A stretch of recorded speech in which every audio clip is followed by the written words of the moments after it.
Good evening. I'd like to call the November 10th, 2020 regular City Council meeting to order. I'd like to point out that this meeting is being hosted through live stream on the city's website and by teleconference for public comment. City staff is at an off-site location participating through video conference. If you are joining through teleconference, please mute your telephone to prevent noise interference until you provide your comments. Due to the structure of this meeting, I'd like to remind council to have their microphones turned on and positioned so that everyone can hear. Clerk, please, we have a roll call, please. You are muted. You can mute or the host would like you to unmute your microphone. You can press *6 to unmute. Okay. You are unmuted. Has been locked. No other callers can join. Okay. City Clerk, roll call, please. Councilmember Meyer? Here.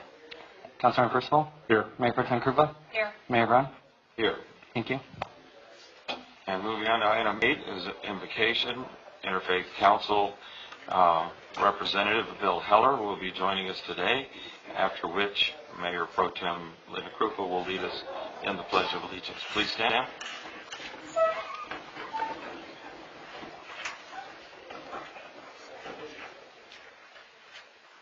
Good evening, and we thank you all for being here. We thank you all for knowing that you are here to serve, you are here to receive and give the good that is there within you.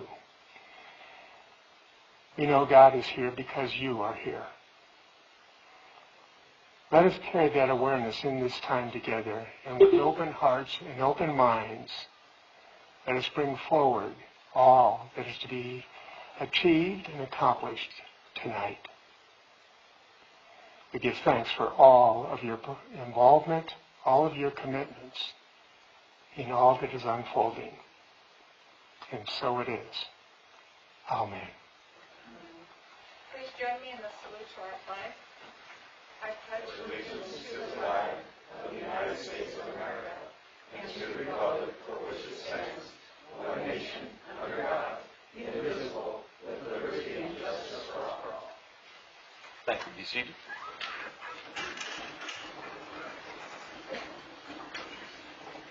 Item 10 is the City Attorney report on our closed session. We have Erica Vega as City in for Erica. Yes, thank you, Mayor. City Council met on all three closed session matters, and there is no reportable action taken. Thank you, Erica. We'll now move to communications from the public. To accommodate public comment, we've made some temporary changes to this part of our agenda that were necessitated to comply with COVID-19 directives. We have some presentations. Item 11A is we have a certificate of appreciation to our retiring planning commissioner, Vince Overmeyer, for his service on the Planning Commission. And Vince, unfortunately, is not able to be with us this evening because he's out of town. But I do want to recognize his length of service. He served on the Planning Commission from June of 2011 to October of 2020. That's a long time to serve, and he will be leaving some very big shoes to fill on the Planning Commission. So, Vincent, if you're happy to do this by teleconference or watching it by live stream from wherever you are, thank you very much for your service to the community. And we have this certificate of appreciation from the City Council that we will make available to you when you get back. We also have a proclamation that is, I guess, retroactive, because we had a request for an event, to support an event that was actually took place on November 7th. And so we're making this proclamation retroactive to that November 7th date. But I want to read this proclamation. And it says, whereas through the course of American history, courageous men and women have taken up arms to secure, defend, and maintain core principles upon which our nation's freedoms depend. And whereas many of these brave men and women of the armed forces continue their service to our community through business ownership, providing jobs to others, economic growth for their community, and supporting community-driven organizations. And whereas the City of Hemet and Veterans Temecula Valley recognize and acknowledge veterans past, present, and future for their service to our country. And whereas Veterans Temecula Valley is hosting their 14th annual Tribute to Veterans event, honoring veterans who serve our country and continue to serve our community through veterans-owned businesses. And now, therefore, the City Council of the City of Hemet hereby proclaims November 7th, 2020 as Veteran-Owned Business Day, and urge all residents to recognize the valor and sacrifice of our veterans through suitable commemorative expressions and programs. And it's presented this day on the 10th. Like I said, it's retroactive, but just couldn't accommodate them in a timely enough manner. So we have representatives from that organization. Michael McCracken. Michael, you want to come forward? And it's my honor to present this to you on behalf of the City Council.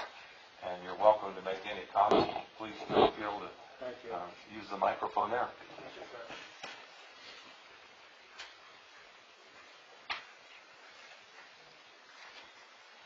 Good afternoon. My name is Michael McCracken. I'm the founder and president of Veterans Temecula Valley. It's an honor to be in your town tonight, accept this prestigious award. On behalf of Veterans of Temecula Valley, the president and my PA officer in the back, accept this prestigious award for veterans not only in the city of Hemet, but Riverside County as well. So if I may, early January this year, we decided to have our theme for this year for veteran-owned business. Every year we change our theme around. So it just so happens that pandemic came down, COVID-19, a lot of business was actually impacted by that. So this award is a lot more special now. It gives us a chance to recognize and honor veterans, only for their service in the military, but in our community as well. So on behalf of Veterans Temecula Valley, thank you for this award. Have a nice night. Thank you, sir. And thank you. Cheers. Oh, okay.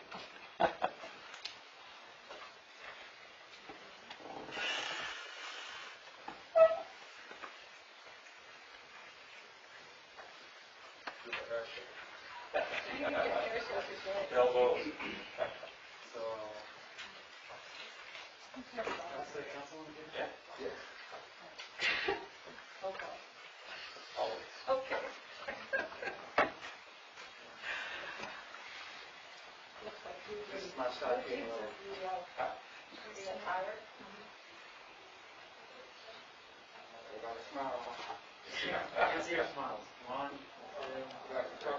All right, thank you. Smile. All right. Congratulations. Thank you.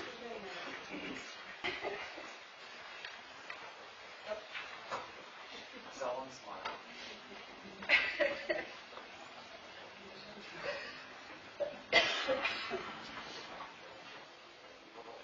You can actually tell if somebody's smiling by looking at their eyes. So. Most of the time. Okay, moving on to item 11C, we have a highlight reel of recent accomplishments in Hemet. So, City Manager, you want to give us a lead-in on this? Yeah, thank you, Mayor. So I believe it was probably about a month and a half ago we provided the first brief minute update to the community. And so as we stated, we're going to periodically provide these updates to the community to see what's going on in the community. Again, really highlighting the good work that the staff is doing in our city. So with that, we'll go ahead and play the video.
quick, brief highlight of what the teams are doing out there. Obviously, it doesn't cover everything that they do, but something that we can get out to the community and let everybody know what's going on in the community. Thank you, Mayor. Appreciate that, and thank you for all the extra stuff that we know is going on out there that doesn't squeeze into a 60-minute presentation.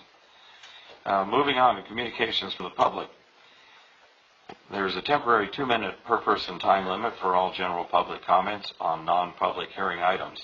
All who wish to speak, including council members and staff, need to be recognized by the mayor before speaking. Members of the public shall comply with adopted rules of decorum, Resolution 4545, a copy of which can be requested through the city clerk's office.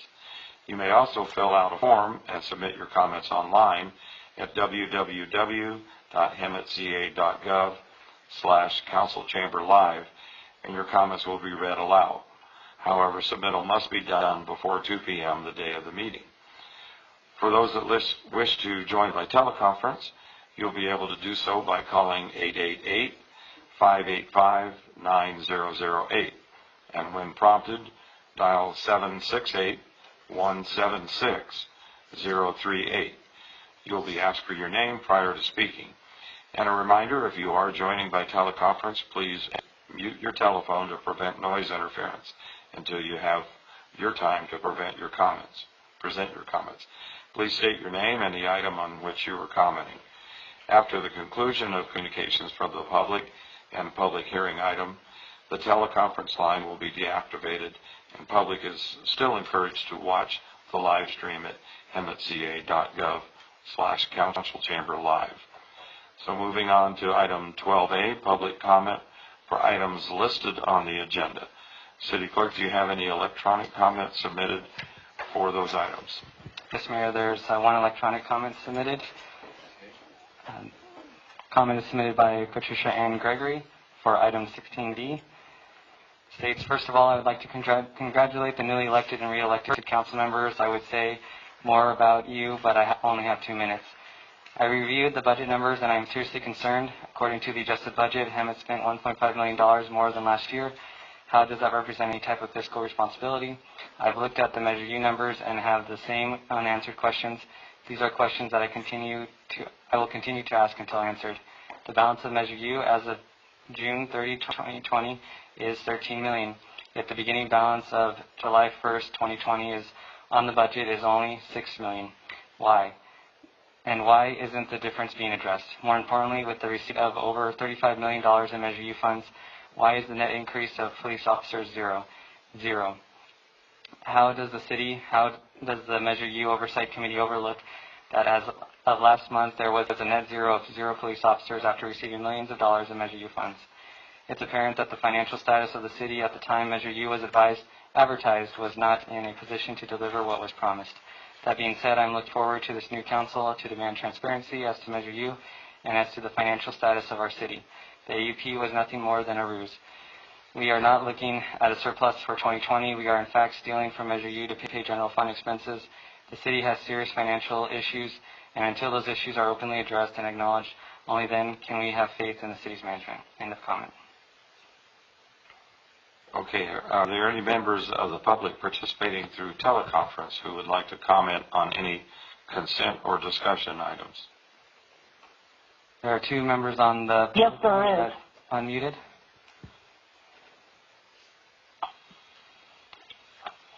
Okay. Hi. Hi. Hi there. This is Ann Smith from Hemet, and thank you very much for the opportunity. I have a couple of questions regarding agenda item number 15B on the LEAP grant. This might seem like a silly question, but I don't know, and that's why I'm asking. If the funds of $300,000 are given on a reimbursement basis, where is the investment money going to come from? Okay, that's number one. Number two, what happens if the request for reimbursement is rejected? I don't know if that's ever happened. Has it ever been rejected? And the third thing is merely a comment. If you can't afford to give employees a raise, how can you afford to utilize this grant? That's 15B. And I know that this is something that may not be voted on, 15E, the NovaCast. I know you've got it on the discussion because $1 million is a lot of money for firewall protection. And I just hope you're going to hold it up for discussion. Thank you very much for the opportunity to share. Thank you, Ms. Smith. And was there another person on the teleconference line? There's one other member that the line is unmuted as well.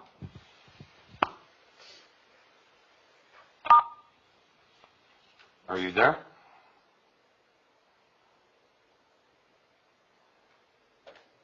If you have a comment on an agenda item, consent, or discussion item, go ahead.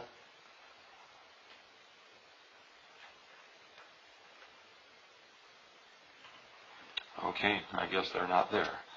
Moving on to item 12B, public comment for items not listed on the agenda, but within jurisdictional matter.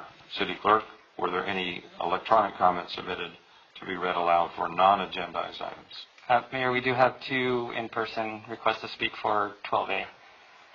Oh, on 12A? Yes. Okay. I'll have the first is Erica London, followed by Sue Savage. Okay. Perfect.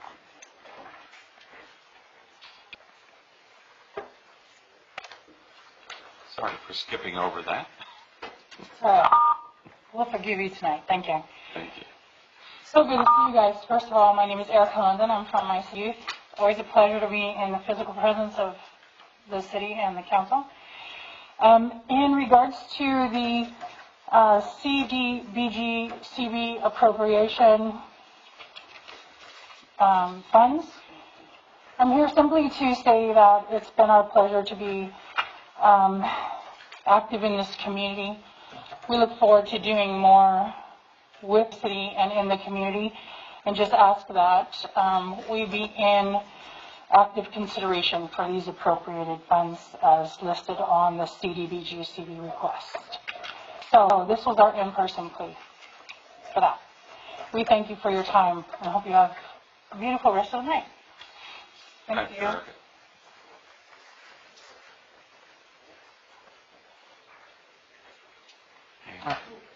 Up next is Sue Savage.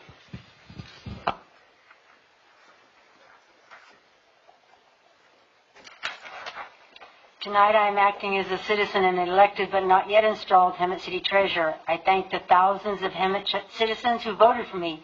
I fully intend to make them proud. I'm here tonight regarding the investment portfolio audit. The audit was addressed with City Manager Lopez and City Council 3 months ago. The audit has been on City Council's future agenda items for at least an entire year. This is not a new topic. As the elected but not yet certified treasurer, it is tantamount this audit takes place before I am installed. The audit would ensure the portfolio is correctly and accurately represented to me, the incoming treasurer. It is necessary for the audit to be a forensic transactional audit covering the last 3 years. 3 years may seem short compared to the 24 years my predecessor held the treasurer's position. If there are issues uncovered during the audit, additional years can then be investigated. Of course, the city mandated 3 quotes where the audit should occur. I am asking to see the quotes but have no approval as I'm not installed yet. I promised the citizens of Hemet that they would get transparency. Therefore, when I take over as Hemet City Treasurer, the investment report will get an upgrade. Upgrade number 1, today is November the 10th, yet tonight's investment report is for the month of September. The report should be for the month of October. An October report allows an accurate evaluation of the portfolio in real time.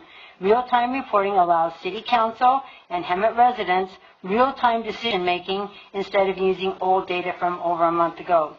Upgrade number 2, there were no investment reports during the month of May or August. California state law requires a monthly filing. Count on me to upgrade the investment report to meet California state law by filing a report each and every month of the year. I am hopeful a live report presented by me takes place with the agreement of this esteemed City Council. Thank you for your time. Thank you, Sue.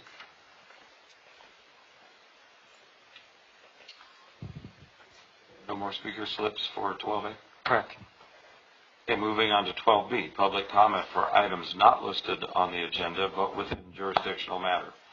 City Clerk, do you have any electronic comments submitted to be read aloud for non-agendized items? Yes, Mayor. There's one electronic comment submitted by Jacob Beamsterfer. Comment states, would like to publicly say congratulations, Carly Meyer, on being reelected. You have Joe Mills and Malcolm on this new journey. I'm looking forward to seeing changes in Hemet. It's time for a change. End comment. Okay, and are there any members participating through the teleconference who would like to comment on any non-agendized item? Yes. Okay, please state. Hi there, this is Ann again. Thank you again for the opportunity. I just have a comment. I'd like to know why, I'd like to know why the city doesn't just hire an in-house attorney instead of paying out $2 million a year to Eric Vale and Company. It'd probably be a lot less expensive, and as for the institutional knowledge, it wouldn't take that long for an experienced city attorney to figure out what's going on. Maybe if the city didn't go through so many high-level managers, we wouldn't need to be as concerned about institutional knowledge. Thanks for the opportunity to speak. Thank you, Ms. Smith. Are there any more participants in teleconference? Okay, hearing none, do we have any speaker slips on item 12B, non-agendized items? Yes, Mayor. We do have a request to speak in person. And the first one is Sandra Farrell, followed by Maggie Osuna. Good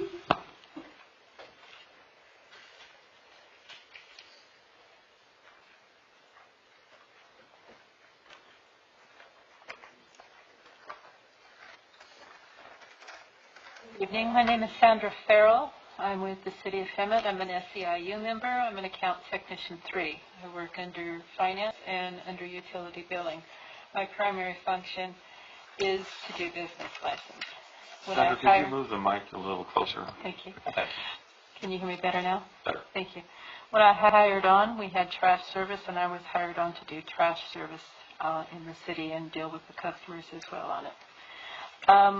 In my job as dealing with trash and water and cashiering, etc. at the time, I noticed that we weren't charging for, we weren't recouping the money that the refuse service was cleaning up trash at the, sorry, I get nervous in this, for the code cases for houses that were abandoned or had to be cleaned up by the city. As such, we were getting tickets. We were providing dumpsters and roll-off containers of various sizes, and I was seeing tickets come through from the county for the charges for those. When I asked why we weren't able to charge for that, or where the money was, where the income was coming from, or why we weren't charging for those things against the code cases, we didn't have sufficient personnel to do it. And basically, when I asked that question, I was told that when I spoke to the head of accounting at the time. And basically, we just didn't have the personnel to do it. And the comment was made, well, if you have the time, why not do, you're welcome to do it. I did. I found the time to do it. I tracked it. I talked and worked with the head of our refuse department at that time, Wade Edge, and later Charles Russell. They kept track and sent me the cost, especially of the hazardous waste. It was easier on my end to deal with the trash service. And during that time, when we started it and until trash service ended, between 6/1/2008 and 11/30/2011, we attached to code cases for the refuse other code case costs, $2011 $999.99. On the hazardous waste, $190,570 and no change. Now, by the time we stopped trash service, I stopped looking at how much was collected, even though they were attached to code cases. We collected against the refuse other code cases $130,811 and change, and on the hazardous waste, $134,046 and change. Now that was up until November 30th. The balance of the $402,569.98, almost half of it being for the refuse side and over $190,000 being for hazardous waste, still was attached to those code cases, so as people sold the property, we have properly recouped more, although I did not pull the information on that. As an SEIU employee who's been here since 2005, I am retiring next week. That'll be 15 years and 5 months. Unfortunately, not having raises as an SEIU member has severely affected my income, of course, and my retirement as the cost of living has gone up. So I just wanted to show what an employee of the city will do for the city when there's nothing for them additional to it. We work hard. We would like to be compensated at an appropriate rate and not go without an increase for 13 years. It does affect our retirement, and for me it will affect my retirement for the rest of my life. Anything that happens now, I'm here to speak for my fellow employees because they work hard. I see what they do. I see the extra mile they go as employees of the City of Hemet. And no matter what our negotiations and things are, they're here to do the best work they can, and they're as proud as I am.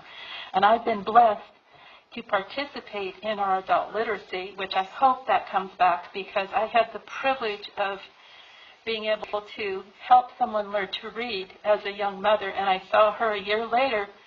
Her kids were passing school, and the youngest one was very young. She kind of came back to me a couple of years ago at City Hall, and in front of everybody, the people she was with, she told them, "This is the lady who taught me how to read." So I've been blessed to be a participant in various other things that I have volunteered for the City of Hemet.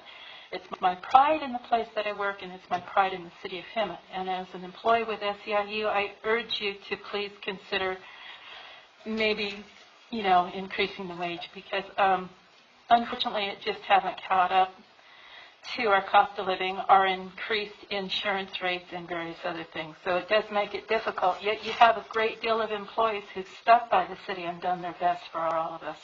And I want to thank you for the privilege of working for the City of Hemet and for the privilege of being able to contribute for our various programs for the people. And I want to thank my fellow employees because you've been wonderful, and I see how hard you work and how much you put yourself out there in your heart and your soul. So good luck to all of you. And I'm local. I'm retiring here in Hemet. So keep up the good work, everybody. Thank you. Thank you for your comments, Sandra, and thank you for your service and your dedication.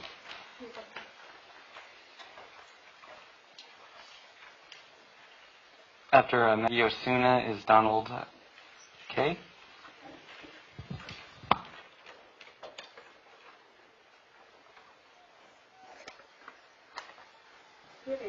My name is Maggie Osuna. I'm resident here in Hemet. I spoke with Michael. Michael, you said that you want me to introduce myself to you. And I think 2 minutes, it would not be enough time for me to explain everything that I spoke with Michael. Okay? I find a lot of things on this flyer. This flyer tells me that you guys are being lying to us. We vote for something that you guys didn't keep it. You keep in 2 things, which is police, which is the fire department, which I'm happy with both. But city needs a lot of work, like I explained to you, Michael. And I find out that the person who runs the city doesn't live here. He lives on Riverside. You didn't see what we see. I spoke with Michael. Michael said that he's been with the city for 20 years. Me and him, we see things that you didn't see it. And it's very embarrassing being here and having $11 million sitting there, and you guys didn't put it to work on the city. I find out that a lot of employees have been more than 14 years without having a raise. And when I spoke with Michael, he said that he's been dealing with the union to make a deal with them. And he doesn't remember the name with who he's speaking with. That tells me that he didn't care for it. Because dealing with a lot of time with someone and not remember the name, that tells me a lot. And Like I tell him, I'll get a hold of the union and I'll find out what's going on with the city.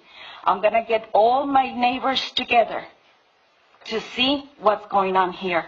Because what I see in the city, a lot of homeless, the streets needs a lot of work, a lot of trash, and a lot of things that it needs to be done with the city. And $11 million sitting there is not going to help us. So I need you guys to do your job. If you don't feel that this job is for you, leave the position. Let someone else take care for the city. Because I want my city looks good. Thank you. Thank you. Following Donald K. is Stephen Feldman.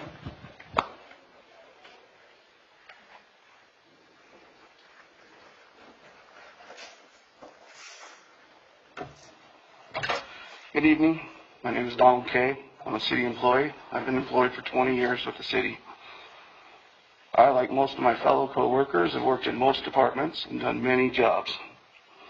I'd like to inform you of the effects your recent cuts have had on public works and general services. Our parks crew has been eliminated, but the mowing, irrigation, trash needs to be picked up, the human feces needs to be picked up. Who's going to do it? That relies on the tree crew, on top of caring for all the trees in this Tree City, USA, hanging your banners and your flags, your Christmas ornaments, so on and so forth. Now they're responsible for taking care of the parks. Concrete crew has been eliminated. Sidewalks are being uprooted. It's tripping hazards.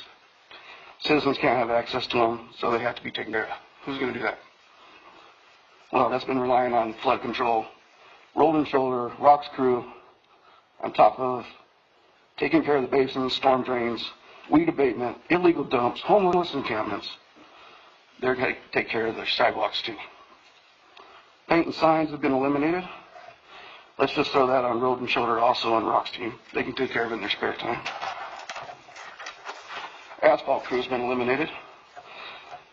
Water department could take care of that, on top of keeping water flowing, repairs to this aging system, hydrants, meters, replacements, managing wells. With all this added duties and dwindling labor force, things will be neglected. The city streets will literally begin to crumble. The last several years, if someone quit or retires, their positions are frozen or eliminated. This all means less workers, but more work. Now, on top of all this, public workers have not had an increase in pay in 14 years. 0.0. We have endured 3 pay cuts on top of that. We've watched police and fire get well-deserved increases. Middle management has got their increases. Upper management, in my opinion, not deserved, got their increases. 14 years. I think it's our turn. All we want is a fair contract. And in 14 years, I think it's due. Show the men and women working to keep the city running every day the respect they deserve. Thank you. I'd like to submit this for council. Thank you for your time. Thank you, Don.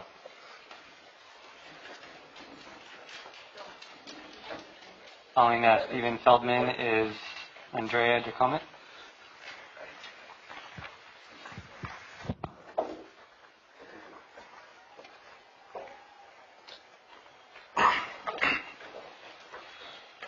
Good evening. My name is Stephen Feldman, and I've been working here at the City of Hemet as an equipment maintenance mechanic since 2016. I love my job. I have been a very proud citizen of this city for about 10 years now. And as you are aware, we don't earn the same wages as our industry standards.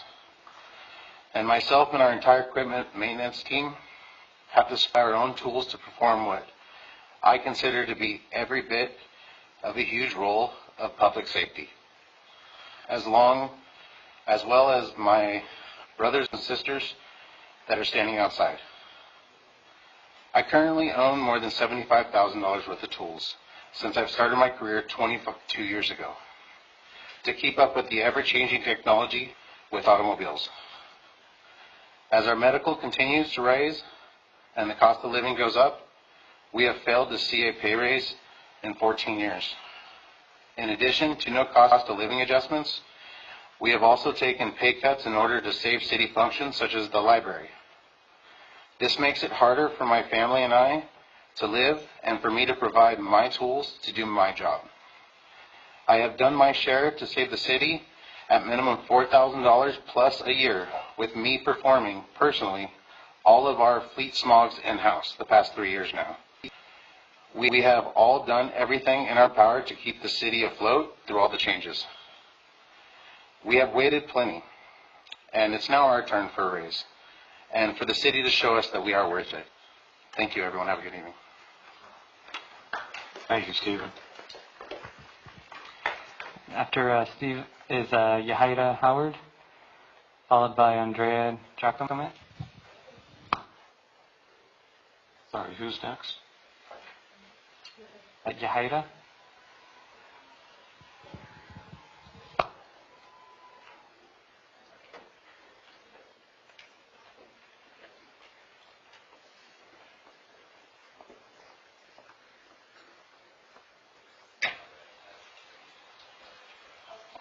Hello, council members. My name is Yahaira Howard. I work for the City of Hemet. I am accounting technician 3. I am a SEIU member, and I am here on behalf of myself and my fellow coworkers, asking for a fair contract. This affects my future and the future of my family. I have a child with special needs, and the last thing I want to do is to be struggling with a special needs child. I want to make sure that my family's future is secure. In the event that anything ever happens to me, I can go knowing that they're well taken care of, especially her. That's what I'm here for. I move, and everything that I do is on behalf of her, although she has other siblings. Also, I love my job. I love my coworkers. I love going to work every single day.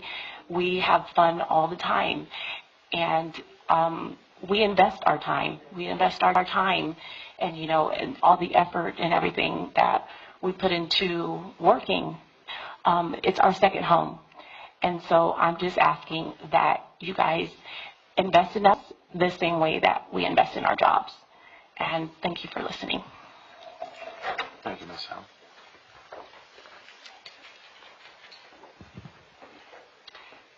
Following Andrea Giacomet is Eloy Alvarez.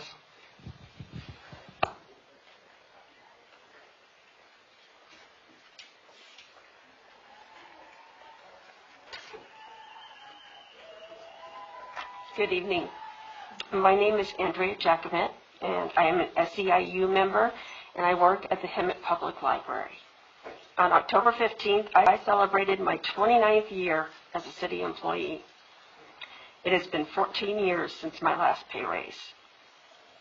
These SEIU members that you see here today have more contact with the residents of this city than the police, the fire, city manager, and yourselves. We are the heart of this city. We have watched department heads, city managers, and city council members come and go. And at the end of the day, we are still here serving our city. Please do the right thing by us. Be the first city council in 14 years to give us a fair contract. Thank you.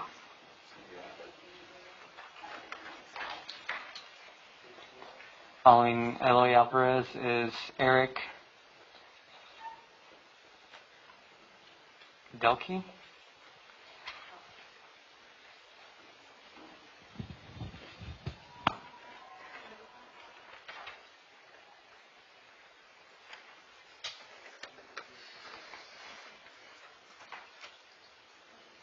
Good evening, council members. My name is Eloy Alvarez, Regional Director with SEIU Local 721.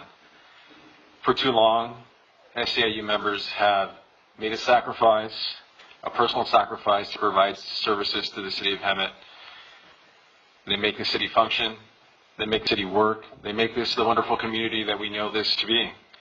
For 14 years, SEIU members have gone without a raise. each of those years, the cost of living has gone up. During the course of those 14 years, high-ranking city officials have benefited from salary increases. Measure U was originally intended for police services, fire services, and general city services. Before the City of Hemet residents voted on Measure U, City Council decided to pass a resolution to modify the use of those funds to be strictly utilized for fire and police services. I want to acknowledge that Councilmember Meyer and Councilmember Percival voted against that resolution. We thank you for doing so. And we also want to acknowledge that public safety is important to the City of Hemet. We want to acknowledge that police services and fire services are important to the residents. But this is not the only service that is important to the residents of the City of Hemet. We ask you to take care of the employees that have taken care of the City of Hemet. For 13 years, you've asked these employees to sacrifice, to forgo raises. In each of those years, as I've emphasized, the cost of living has gone up. We ask you to reciprocate the sacrifice that they've made, to take care of these same employees.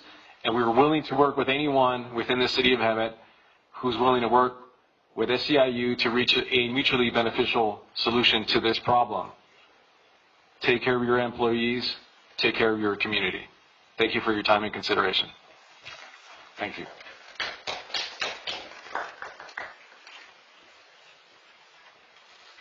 Following Eric Delkey is Gregory Mee.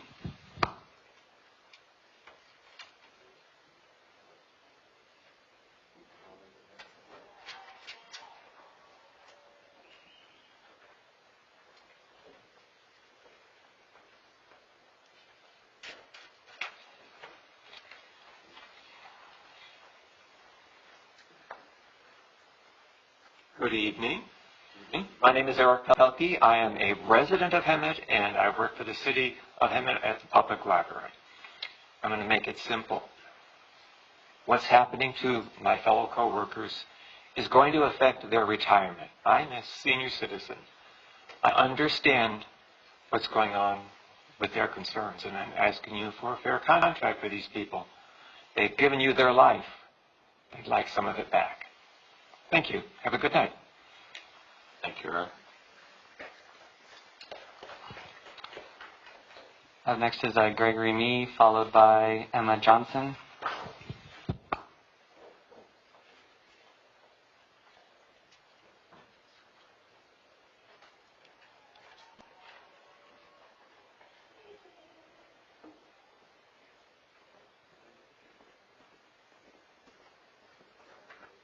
Oh, so I can take my mask off. Is that all right?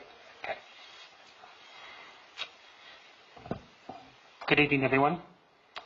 My name is Gregory Mee, an Office Specialist 1 with the Code Compliance for the City of Hemet, and I am here on behalf of SEIU Local 721 asking for a fair contract. Over the past few months, City Hall has lost several employees in departments that interact directly with the public. There's been no sign from city management to fill these positions. Management has instead encouraged employees to take on more and more responsibilities themselves to help even out the duties. And several departments are falling apart. I myself was started with code compliance. In the past few months, I've also been working with building department and safety. Over the past few months, I've taken on enough responsibilities to equal 15 to 20 hours of work for every 10-hour working day. I simply cannot do that. There is no possible way for me to keep up with that. And both code compliance and building and safety are falling apart.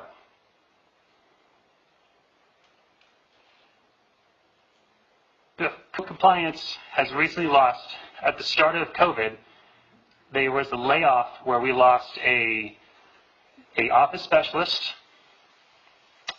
And recently, we are going to be losing our other office specialists due to retirement. No signs to replace any of these two, leaving me as the only office specialist, the only clerical, to work for code compliance. Yet also on building, they recently lost their permit tech, which I'm helping to cover some for, and their administrative assistant. Once they're all gone, I'm going to be the only sole full-time clerical for 2 departments, one of which I'm not even fully trained for. I've been trying to do extra training to help out. And when people come to the office, when people come to City Hall asking, can you help me with this building permit? I do the best I can. And I know that we've recently been talking about wanting to up customer support, wanting to make a better face for the public. How can we do that when we don't have the employees to help with that?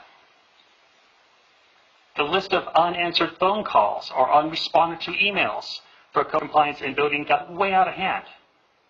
Recently, I've been having to tell people, I'm sorry, sir, your application for re-roof, we haven't been looking at that. We're only looking at things from October 5th, and it's currently October 20th.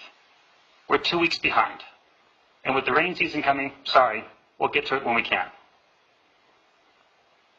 With the loss of especially these 4 positions, I don't see how we're going to be able to maintain the integral working parts that these 2 departments offer. Code compliance helps clean up the streets. Granted, the police do help deal with crime, but we're the ones who call when there's junk dumped in some vacant field, when there's a vacant house that looks derelict. And I can't help with that. Code compliance is the one you call when there's mold in your apartment and the landlords are not doing anything to help you. I'm not getting those calls because I'm having to deal with customers at the counter who come in asking for permits because we have to focus on customer service. Gregory, if you could kind of wrap it up because you're over your 2 minutes. Oh, I beg your pardon. I forgot about the 2-minute time. I will wrap it up, yes. I just wanted to end by saying that I recently did a survey. Half of the first floor of City Hall is empty. And with the 2 people that are retiring at the end of this month, we will be at literally 46% capacity. Everybody's going to be doing double the work that they should and only getting paid 10% extra for additional duties. That's not enough. 10% to give 200%. I don't think that's fair, and I don't think any math will show you that that is. Thank you. Thank you for your comments, Gregory. Up next is Emma Johnson, followed by Karen E. Johnson.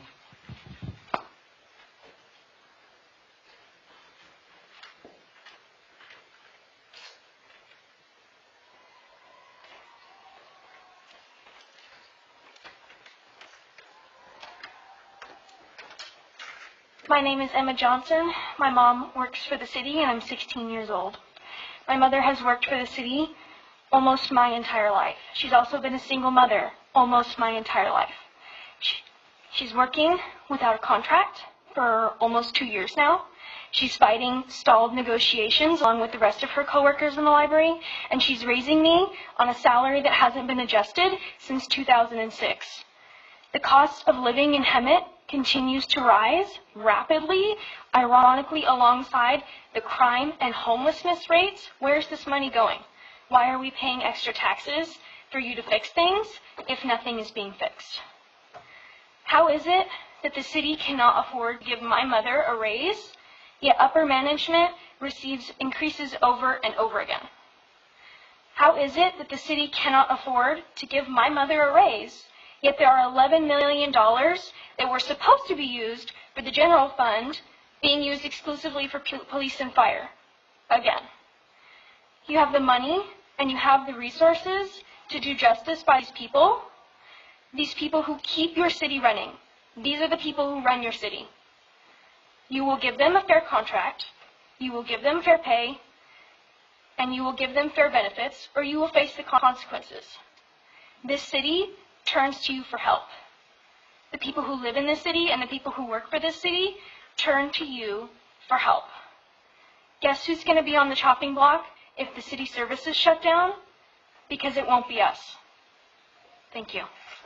Thank you. Up next is Karen Johnson, followed by Brett Long.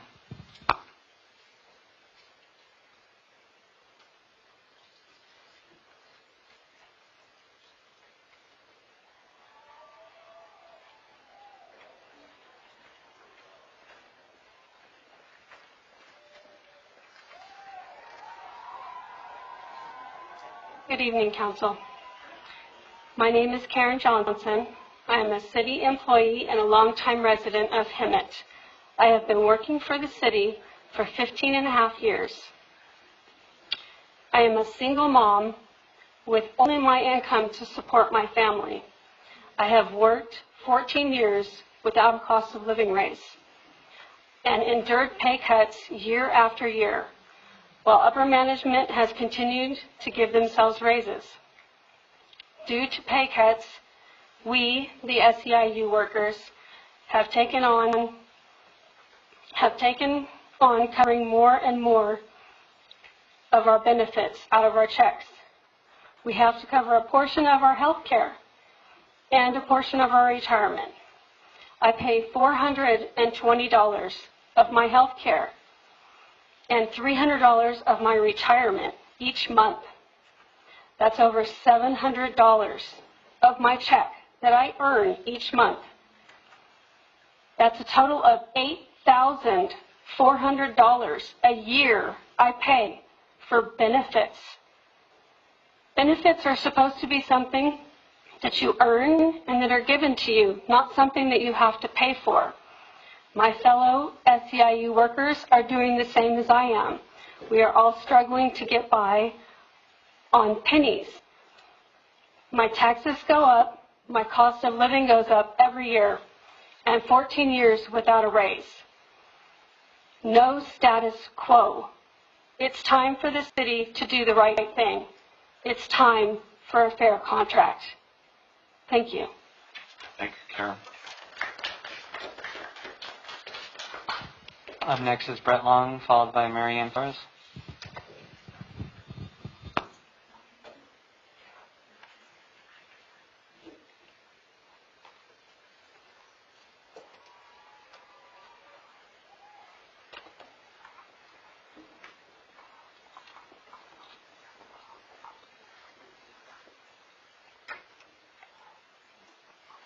Good evening. Some of you know me. First of all, congratulations on your re-election, and congratulations to Joe and Malcolm on their new seats coming. My name is Brett Long, lifelong citizen. I've spoken here before, fourth generation in this valley. Obviously, I'm not going anywhere. You guys been here, everybody, all my fellow colleagues, 14 years without a raise. Unfortunately, I've only experienced 8 years. I've been working for the city for 8 years. I love my job. Love what I do. Love the people I work with. We've got a great department in the building department, but yes, it's struggling. You guys eliminated a building inspector position last budget. Well, guess what? We have 7 tracks coming in. It's ridiculous. I spent 3 hours at one track today by myself. Plan checks fall behind because I do in-house plan checks. There's 10 hours in a day that I'm here. So yes, it is falling apart. We do need more help. Like Greg, you guys heard Greg speak earlier. He's been a great help coming over from code to help us out. But again, like he had mentioned, people come to him with questions he doesn't know because we don't have time to train him for everything that's going to be coming in. So then he calls me, calls Sarah, calls Sal, calls, our administrative assistant's gone, who used to spend 30 minutes in the morning taking all the inspections off the phone. Guess who does that now? This guy. Okay? There's another 30 minutes off my thing. You guys get calls complaining why their plans aren't done. We don't have time. Mayor Brown, I had to do FaceTime inspection with him because we don't have time. He did a project at his house. I had to do a FaceTime because it's quicker than driving out there. I can't expect that with all our citizens. It worked out. It was a simple enough inspection that it was one we could do. But there is some that we can't do that way. It's just, I'm not putting my license on the line for a photo. It's contracted all the time. Well, can I take a picture? No, absolutely not. But the point of this is, hey, we need a raise. 14 years without a raise, it's ridiculous. Health card, this is averages I pulled up. I've done my homework over the average state increases. Healthcare has gone up 43% in the last 12 years. Grocery bills, 32%. CPI, 16.63. Rent, 42%. College tuition has gone up in the last 12 years from average of $6,000 a year to $10,000 a year. Inflation has gone up 22.8%. I mean, I know you hear other people saying about how upper management keeps getting raises, and we don't. We don't. And I know some of you say, well, upper management hasn't got raises. Okay, we changed our title and they got a raise. Same difference in our eyes. We're not, we get 10 hours, but we're doing, like Greg said, there's 15 hours of work a day to do, and we only have 10 to do it. So we are falling behind, and it makes us look bad, but yeah, we do extra. D.R. Horton, the new track going out there, ask them, I was out there last Friday doing inspection for them on a Friday to help them out. We have 7 tracks coming into this city. There's money coming in. There's going to be revenue coming in. New businesses, Blaze Pizza, Raising Cane's coming, Wingstop, all these businesses that are opening. The Crossroads, it's a beautiful complex now. What Jeff's done at that complex has been, it's full. It's a beautiful complex now. Yes, it makes the city of Hemet look great. How did that get there? I did every inspection on that whole thing. I work with the contractors. I work with Jeff. We're here. I'm best of the city. I'm fighting for all my members. I'm on the member of the CAT team. I'm on the bargaining team. Lorena sits across from the table, and I'll see her next Monday, sitting across from the table. I'm here. I'm fighting for us. 14 years, CPI's gone up 16%, and we've continued to take cuts. Healthcare every year it's going up. We know it's thing of life. It goes up. We know your bill goes up from the city, but you're not compensating us for it. So basically, we haven't not gotten a raise in 14 years. We've been taking cuts for 14 years almost.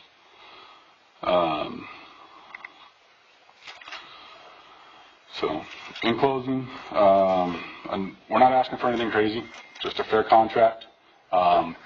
We did. When we first started, and we fell a year and a half without a contract now. And when we did first sit down, you guys probably thought we were crazy because you guys saw our proposal. Well, we asked for 21%, right?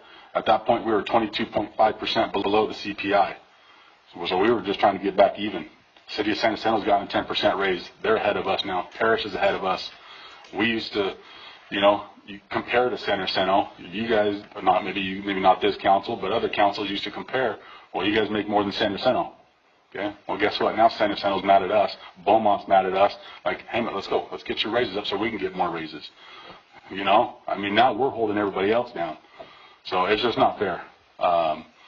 14 years, hopefully with new council coming in, we get, maybe you guys will see, finally shed some light and, look who runs this city. Fire, police, they protect it. Who runs it? Okay. That's us. It's SEIU 21, 721. We run this city. Without us, the city would not function. Okay? So, thank you for your time, and hope you guys do the right thing. Thank you, Brett.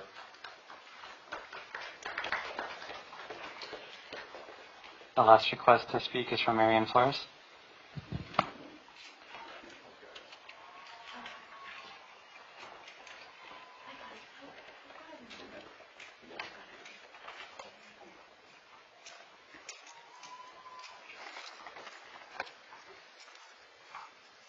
Good evening, Council, City Manager, fellow citizens.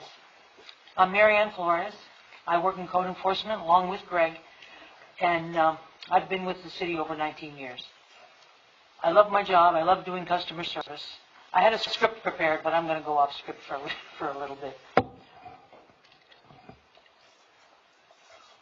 Customer service is big with us, and I get calls on a daily basis, probably, 25, 50 calls a day from the citizens of our fair city complaining about their neighbors. Why hasn't the city done this? And I try to be honest with them.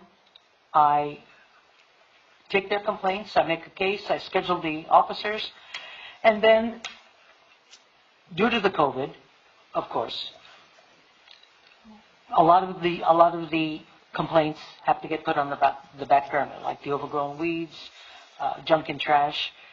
And another week will go by and the customers will say, I haven't seen anybody come out and do it. And I have to, come to the defense of the city as to why this is happening.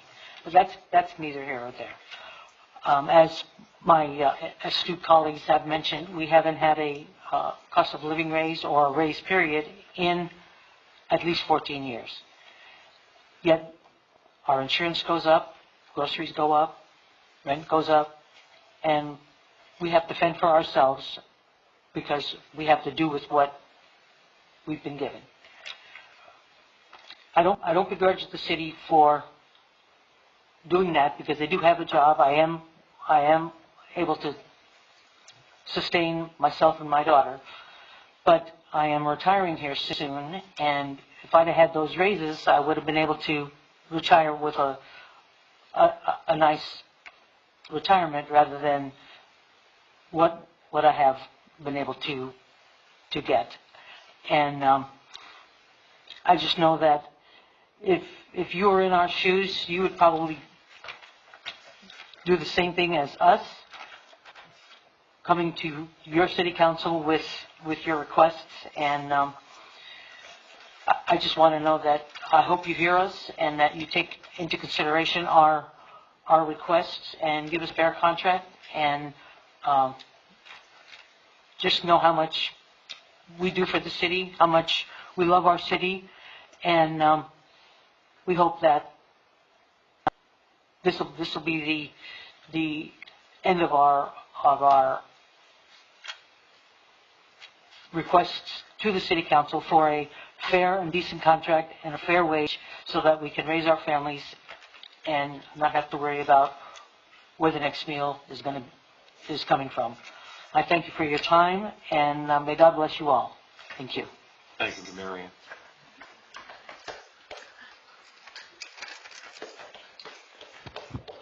There are no other requests to speak, Mayor. Okay, thank you all for your time and your heartfelt comments. We hear you. Moving on to item 13 is public hearing. City Council procedures for public hearing will be as follows. Staff will provide a report and clarification of items presented.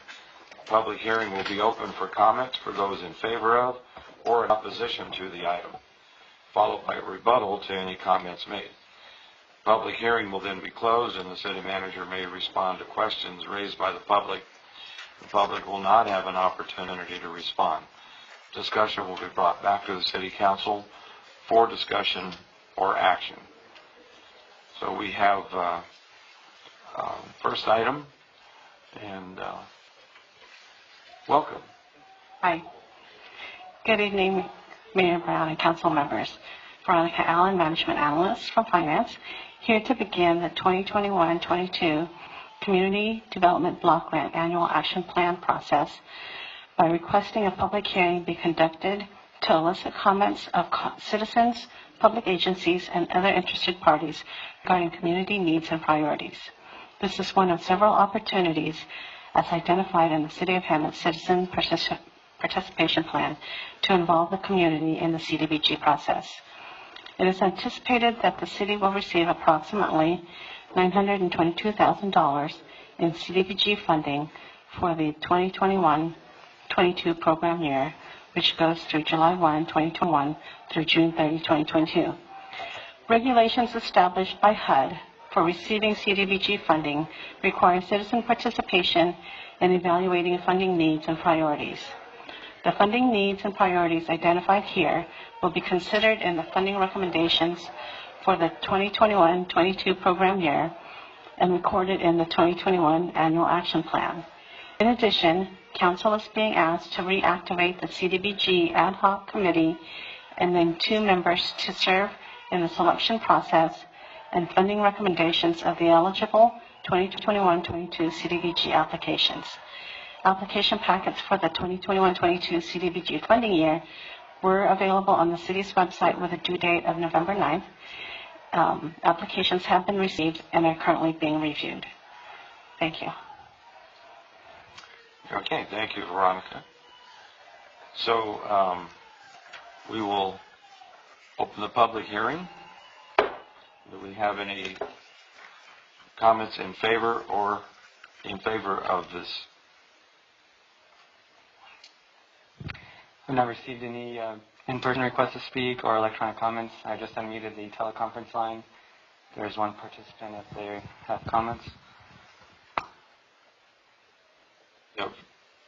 I'm sorry, you have one electronic comment or one teleconference? There's one participant on the line. I'm not sure if they would like to provide comment or not, but I've unmuted the line. The person that's on the teleconference line, did you have a comment on item 13A, the Community Development Block Grant public hearing item?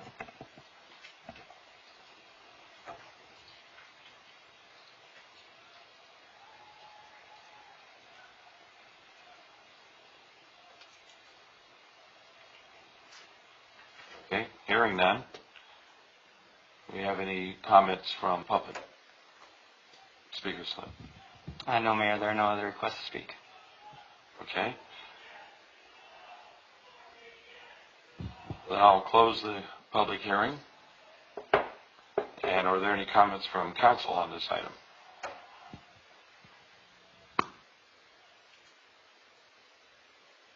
Okay, if there's no comments from council, I'll entertain a motion. Well, what motion are we making? To form the committee or to just receive all the comments? I mean, we didn't get any comments. Well, the recommended action is to hold a public hearing and elicit comments, receive and consider all comments for incorporation in the City of Hemet 2021 to 22 annual action plan draft, and form the CDBG ad hoc committee with the appointment of 2 council members for the 2021-2022 CDBG.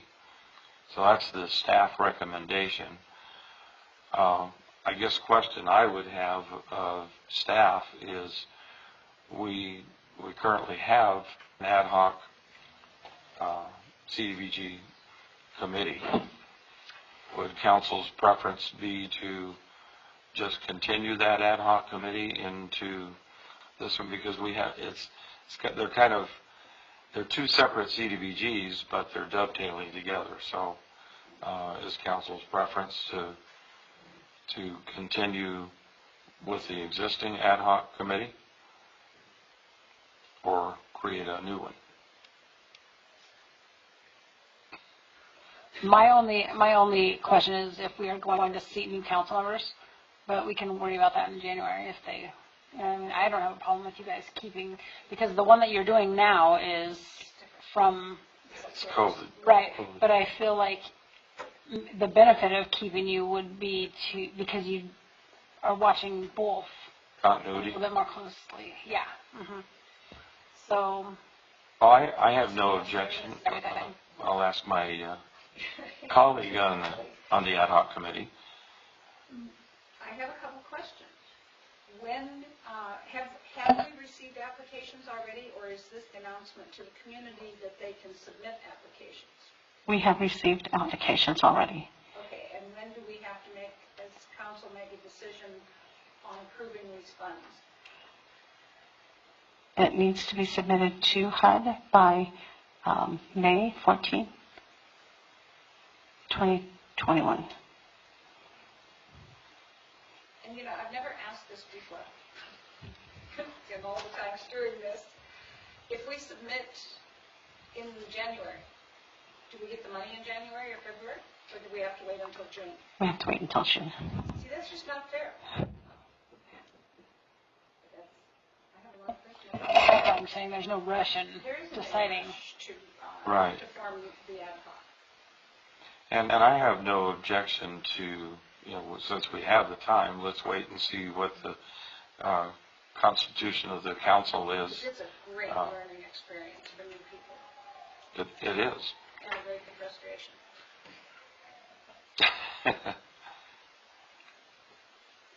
So if what do we Well, if I could go back to what I was going to make a motion, if you would like to hear it, I would move that we approve approve the recommended action number 2 and postpone action number 3 until either the December meeting after the new council is seated or the January meeting. Second. Okay. So we have a motion to approve recommendation items 1 and 2 and defer item 3 of the action until a subsequent meeting, December or January. And we have a second to that. And we can vote by electronically this time. So please vote. And that passes unanimously. There you go. All right. Yeah. Okay. So, thank you, Veronica. And item 13B. And you're I'm back. And you're doing the staff report on that. Yes. Mayor Brown and council members, for your consideration tonight is the draft substantial amendment to the 2020-2025 Consolidated Plan and 2020-21 Annual Action Plan, the revised Citizen Participation Plan, and funding allocation for the CDBG-CV grant funds. The substantial amendment to the Consolidated Plan and Annual Action Plan has been made available from October 26th to October 30th for the required 5-day public review and comment period per approved HUD waiver. The 2020-2025 Consolidated Plan identifies priorities and is the strategic plan with goals and objectives for CDBG funding. The Consolidated Plan is carried out through annual action plans, which is a statement of the city's needs, goals, and objectives for allocating funds to eligible activities recommended and approved for the 2020 program year. Also included in this public hearing is a revised Citizen Participation Plan. Edits were made to include language and procedures during a disaster.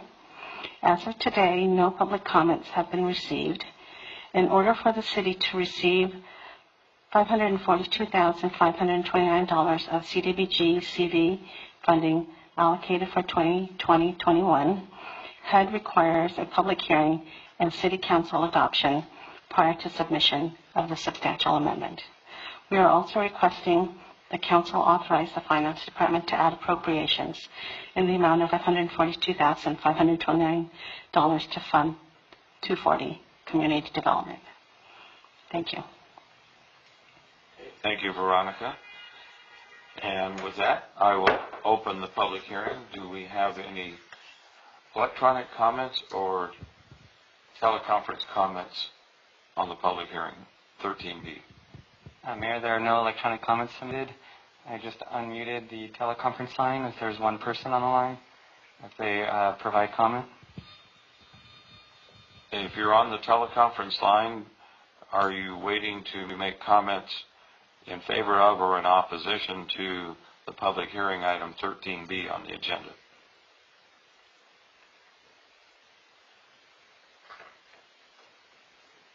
Okay, I guess not. And do we have any speaker slips in favor of or in opposition to? No, Mayor, there are no requests to speak. Okay, hearing none, I'll close the public hearing.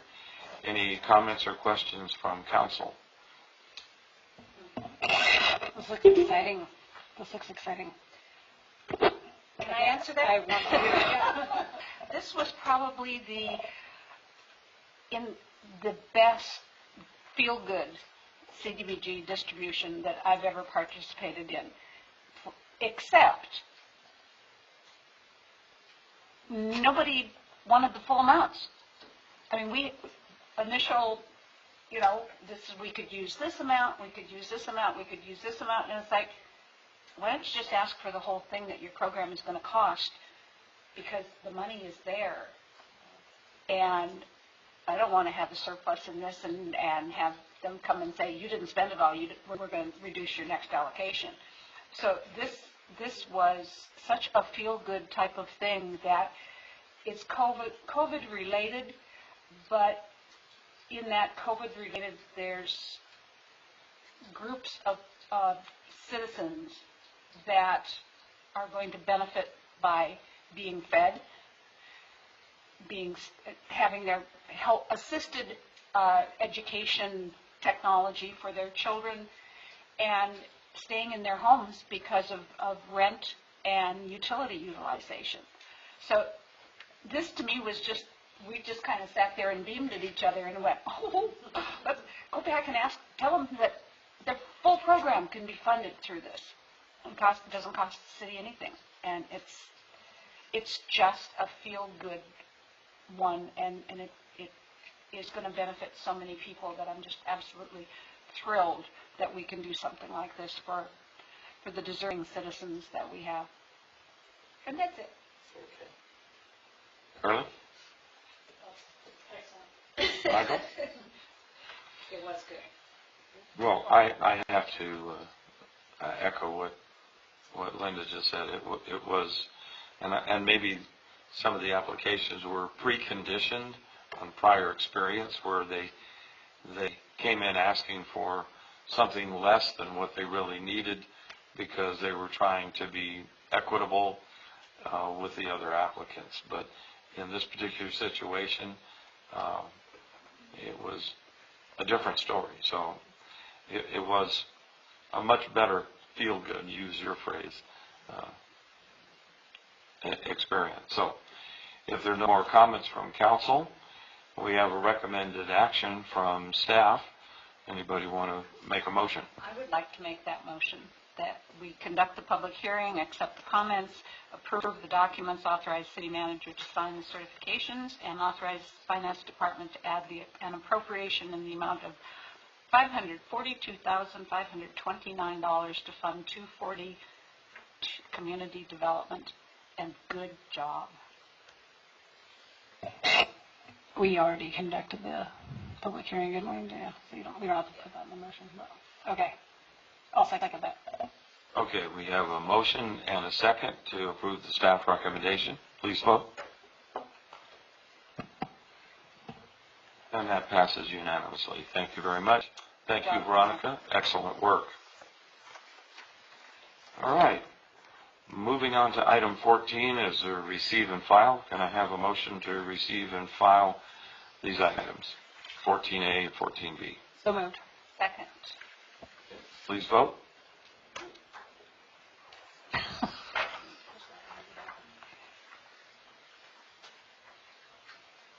And that passes unanimously. Thank you very much. Moving on to item 15, consent calendar. These items will be acted upon simultaneously unless requested by an individual council member for a separate consideration. Are there any members of council who would like to pull a consent calendar item for separate consideration? Yes. Yeah, that was like a question. No, I would like to pull 15B.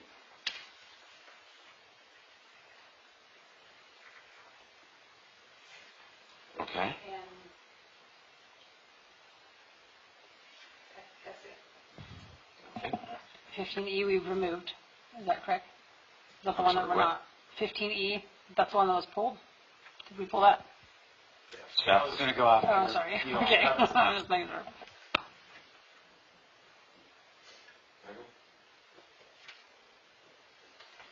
Okay. Does staff have a request?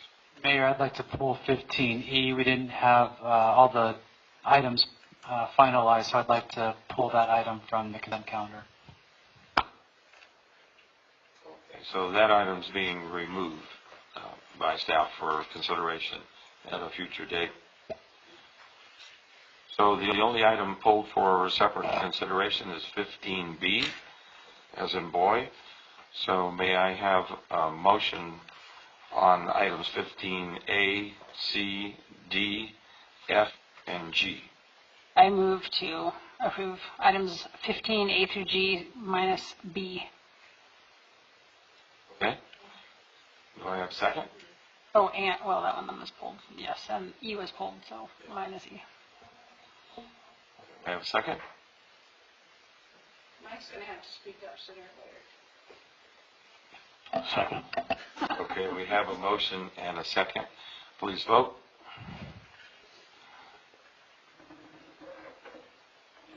And that passes unanimously.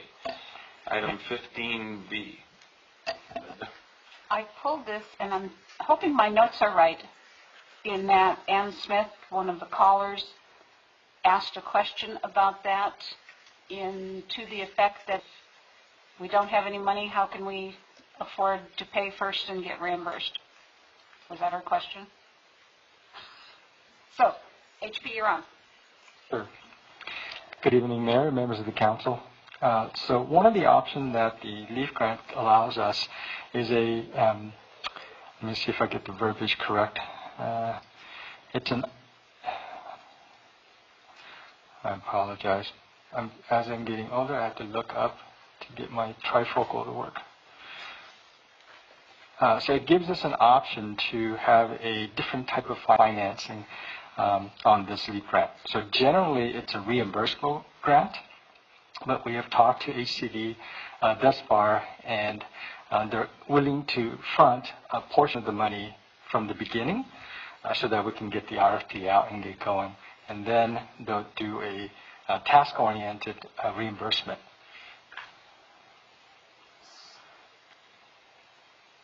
Okay. Even though it says maximum awards of 300, we have received 250, or we're asking for 250? We're asking for 250 based on our needs. So so the question is, when they approve it, is that guaranteed payment? Because we are putting most of the money up front. Correct. Okay. So when they accept the application and we buy, it's guaranteed. Correct. Thank you. Can I have one question or comment to see? You always jog my memory. When this is to update the housing element of the general plan? Correct. It's also to include the housing element, the environmental justice element, and public safety element, as well as the CEQA that goes along with it. Just a bigger portion, and the amount of funding that we're getting as an estimate is anywhere from $180,000 to $200,000. So that's just a quick rough estimate. So that's what we're asking for, a little bit of extra in case there's some other options that come up. And this is non-competitive, it's just submit. That is correct. Okay. My next question then is that, is there anything in here that our appeal of RENA numbers will cause backlash from the HCD? No, not at all. Okay. I'm going to hold you to that one. That's it. Thank you, H. Sure. Charlie? Move we approve it. Second that. We have a motion and a second to approve. Please vote. And that passes unanimously. Thank you very much, HP. Moving on to item 16, discussion and action items. I'd like to note that the public comment opportunity for this item was provided earlier during the evening during communications from the public.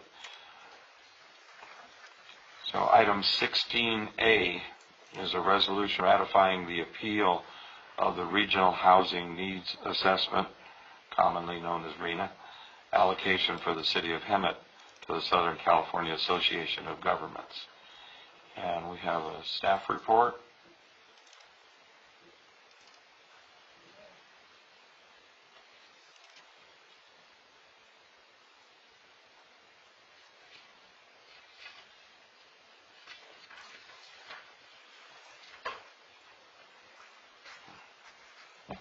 Good evening, Mayor and Planning Commission. Sorry, Mayor and members of the council. So before you tonight is a RHNA ratification to appeal the RHNA Housing Needs Assessment allocation for the City of Hemet to SCAG. So this is to appeal, and it's a resolution ratifying the appeal of RHNA allocation. And again, RHNA stands for Regional Housing Needs Assessment, and SCAG stands for Southern California Association of Governments. So every city is required to adopt a housing element, and that's to meet housing needs at all income levels. SCAG requests data from the city, Regional Transportation Plan, and Sustainable Communities to get that number squared away. And SCAG determines the population growth and household growth estimate for year 2030, 2035, and 2045. And this is the sixth cycle. City of Hemet received 6,450 units for the sixth cycle as a tentative number. Based on the constraints and uniqueness of Hemet, the number is unrealistic, and I'll go through more in detail. So the Government Code Section 65584.05 allows us to appeal that number. And the appeal period was between September 11, 2020 and October 26, 2020. Due to the short time and data required, Community Development Department filed an appeal to SCAG on behalf of the city on October 26, 2020. On the very next day, SCAG requested additional information, which we provided on the 29th, and on November 2nd, we received a confirmation of the complete submittal. The allocation was based on Hemet's share of regional population or regional growth. The set to share responsibility within the membership jurisdiction, so all the jurisdiction within the SCAG region will share that number. Argument one is that household size are changing. Their assumption is that they have certain number of folks that live in each household. But from 1980 through 2014, persons per household declined. However, from 2014 and on, there's a lot of changes, such as cultural norms, multi-generational housing. So you have horizontal or vertical housing mix that allow more folks per house. Families prefer larger homes and use of home as financial safety. So you may have folks that are graduated from college coming back to the parents' home, living and saving money for their own homes, but that increases the number of folks per house. Argument two is measures identified by SCAG is they measure based on overcrowding, cost burden, vacancy rate below market value, and household formation. Now, these are very difficult to quantify because they're not an actual number that you can utilize. So that's our second argument. Our third argument is it does not take into account that geographic and socioeconomic differences between the cities. So when the city of Hemet received 6,450, they just basically used those calculations without really taking into all the different considerations. So our analysis is that the number that we received is unrealistic. And between 2014 and 2018, city averaged 75 dwelling units per year. The proposed option expects at 759 dwelling units per year with 6,450 units. During the fifth cycle, the city of Hemet received 604 units over 8.5 years due to a high number of vacant units. So having received 6,450 is a 1,000% increase from the prior cycle. The current entitlement that we have approved is 3,231 units. City has built 395 dwelling units between 2015 and 2020. That results in 2,836 entitled but not yet built units in the city. We're also projecting about 790 units for affordable housing project. And so that, adding that to 2,836 equates to 3,626 total units. RENA allocation again is 6,450, subtracting the 3,626 units. That equates to 2,824 dwelling units that we're going to request to be reduced from our number. So that brings us to roughly 426 dwelling units per year to construct, as opposed to 759 dwelling units per year. That's a 333 units reduction per year. So the recommendation to you, before you tonight, is adopt a resolution ratifying the appeal of the Regional Housing Needs Assessment allocation for the City of Hemet to Southern California Associated Government, or withdraw the appeal application and accept the Regional Housing Needs Assessment allocation for the City of Hemet as it was tentatively given. Staff is available to answer any questions you may have. Thank you, AGP. Any questions of staff? Carly? Linda? Yep. One of the processes I don't like. However, in the allocation that SCAG did give of the $6,450, that is substantially lower than the initial Correct. one, which is what, 15,000 or 12,000 and change. Okay. In this allocation, is there a breakout of single-family versus low-density multifamily and high-density multifamily and very high-density multifamily? It does not break it down to multifamily, but it does break it down to very low, low, moderate, and above moderate. Above moderate is somewhere in 3,600 units, and then everything below is about 2,800 units.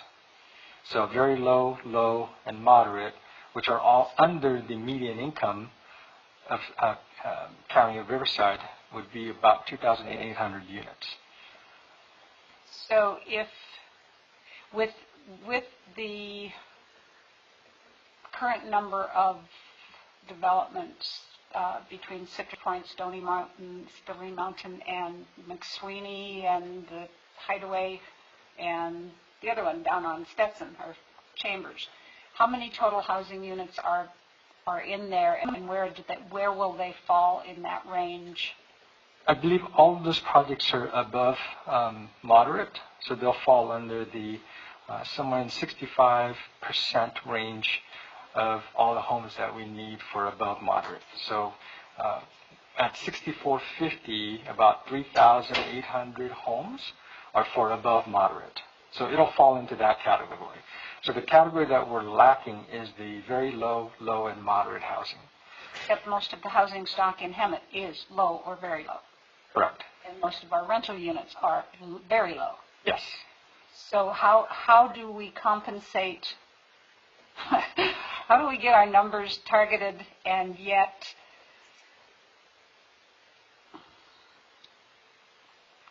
I can't say anymore because I'm going to get myself in trouble with HUD and with everybody else in the world.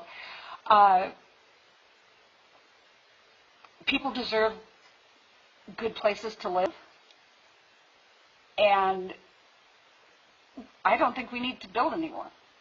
But is this actual building now, or which was the governor's wish, or is this just allocated space, zoning? It's an allocation, tentative allocation. So once all the cities have appealed, or as many cities that they would like to appeal, and once they take that number, and they'll grant certain appeals to certain cities, or however they do their calculations. And the offside is that once they get all the appeal numbers, that number or number of dwelling units gets redistributed within the SCAG region again. I do know that, I think I'm right on this, that no other cities in Riverside County appealed their numbers, the revised numbers, twofold. Was that they figured that since Rusty Bailey, mayor of Riverside, had put in all the grunt work, so to speak, on having SCAG and HCD back down on the lowered numbers, that they didn't want to raise any other objections that might cause HCD to come back to SCAG and say, just because of, you did it, you pushed the button again, so bingo, we're going to jack your numbers back up again. But I'm glad you did, because if Sacramento wants us to build housing, which, as Mike has said 150 times in the last couple of years, cities don't build houses. And the more rules and regulations and unfunded mandates and mandates that are put on the housing industry, the less number of housing units there are that will be built. So I guess my message to Sacramento is back off and just let local communities do what local communities do best, and you'll get your housing allocations for people to live in. And that's done with my soapbox. I'd like to thank you for joining me on my soapbox. Anytime. Thanks for putting this together and pushing back, and I appreciate that. And like Linda said, cities don't build homes. And on your slide it says the city built 395 dwelling units.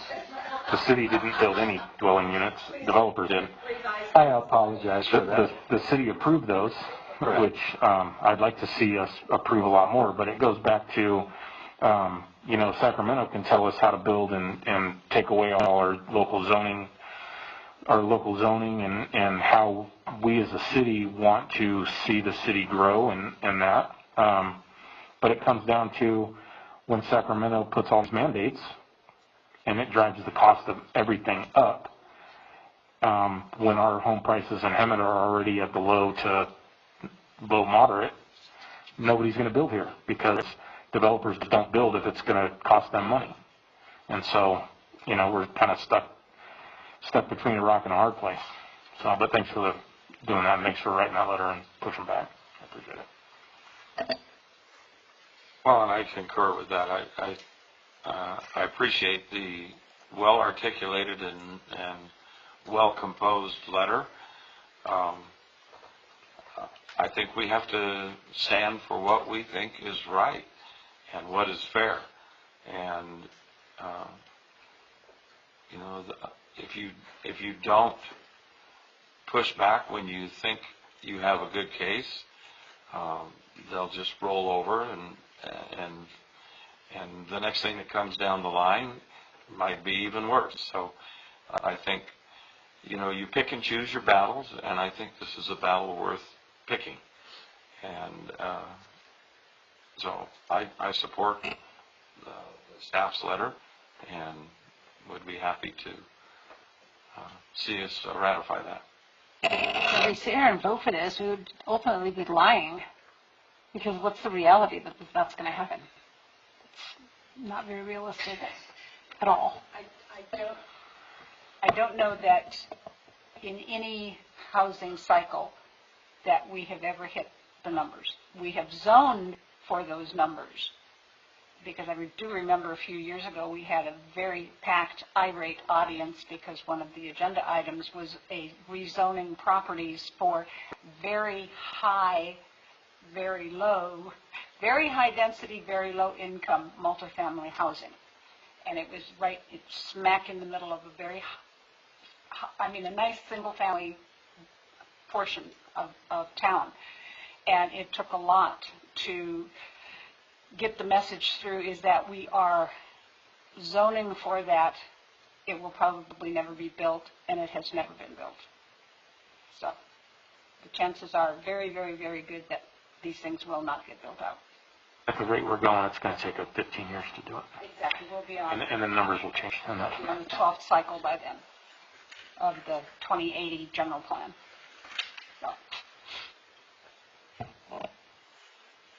So what are we supposed to do here? Adopt the resolution and The staff recommendation is to adopt a resolution ratifying the appeal of the RENA allocation for the city of Hemet, or withdraw the appeal. Number one. Okay, we have a motion and a second to adopt the resolution recommendation number one. Please vote. And that passes unanimously. Thank you very much. Thank you, HP. Item 16B, fiscal year end 2019-2020 review and quarterly budget update as of September 30, 2020. Welcome, Lorena.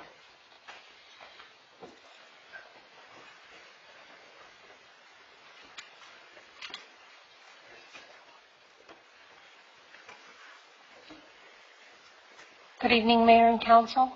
Tonight I'm here to present to you the first quarter financial update for the current fiscal year 2021, as well as the preliminary year-end fiscal year 1920 numbers.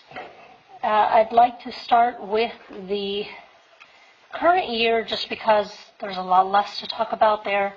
So I kind of want to get that out of the way, and then we can go back to 1920 and talk about that year. So for the current year, everything is trending pretty average for this time of year. So through September 30th of 2020, revenues collected were 10% of the annual budgeted amount. As you recall, sales tax revenues are always approximately 2 months behind. This is the same for Measure U transaction tax. Community development revenues are actually at 37.7% for this time of year, which is a clear reflection of the increased development activity seen in recent months. The majority of property tax receipts are received in the second half of the fiscal year after the December and April payments are collected by the county. So this pie chart shows you just of what we've received, of that 10%, what that is made of. So we have 29% in sales tax, only 1% in property taxes. We should see that change in second or early third quarter. Other taxes and fees is 34%. That's mostly just our monthly franchise fees from CR&R. Those come in timely, and so we don't see a delay in those. And then we have several other allocations, smaller community development, 13.6%, other financing sources, 9.4%.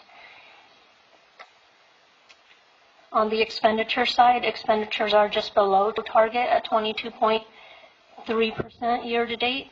Measure U expenditures are also just below target at 21.8% through the end of the first quarter. And again, another graph just to show of that just under 25% what the breakout is. 51.3% for police, 27.3% for fire, 2.9% for finance, 2% for engineering. So it's kind of spread out. Obviously, police and fire are the biggest piece of the general fund, so they will be the biggest piece of this pie. On the water fund, revenues are at 25.3% of projections. However, the way we book them is we book them as receivables. So 25% is really what we've billed out. We have seen, because of COVID, delays in payments coming in. We do have our staff working every day with our utility billing customers, obviously assuring them that they're not going to receive late fees. They're not at risk of getting their water turned off until this pandemic is over, but definitely trying to work with them on payment plans so they don't fall so far behind that when things start to go to some sort of sense of normality that they're able to catch up on what they're behind on. On the expenditure side of water, expenditures are at 14.5%. The low expenditures are mainly due to projects that are still in the planning stages, as well as savings that are realized while we are recruiting for any vacancies that we have. Those are the most notable items for fiscal year 2020-2021. Now I'd like to turn your attention to the preliminary year-end fiscal 1920. So if you'll recall, at the start of the fiscal year 1920, Council approved a projected revenue budget of $42,775,000. Sales tax, which is Bradley Burns and Prop 172, were projected to be $12,655,000.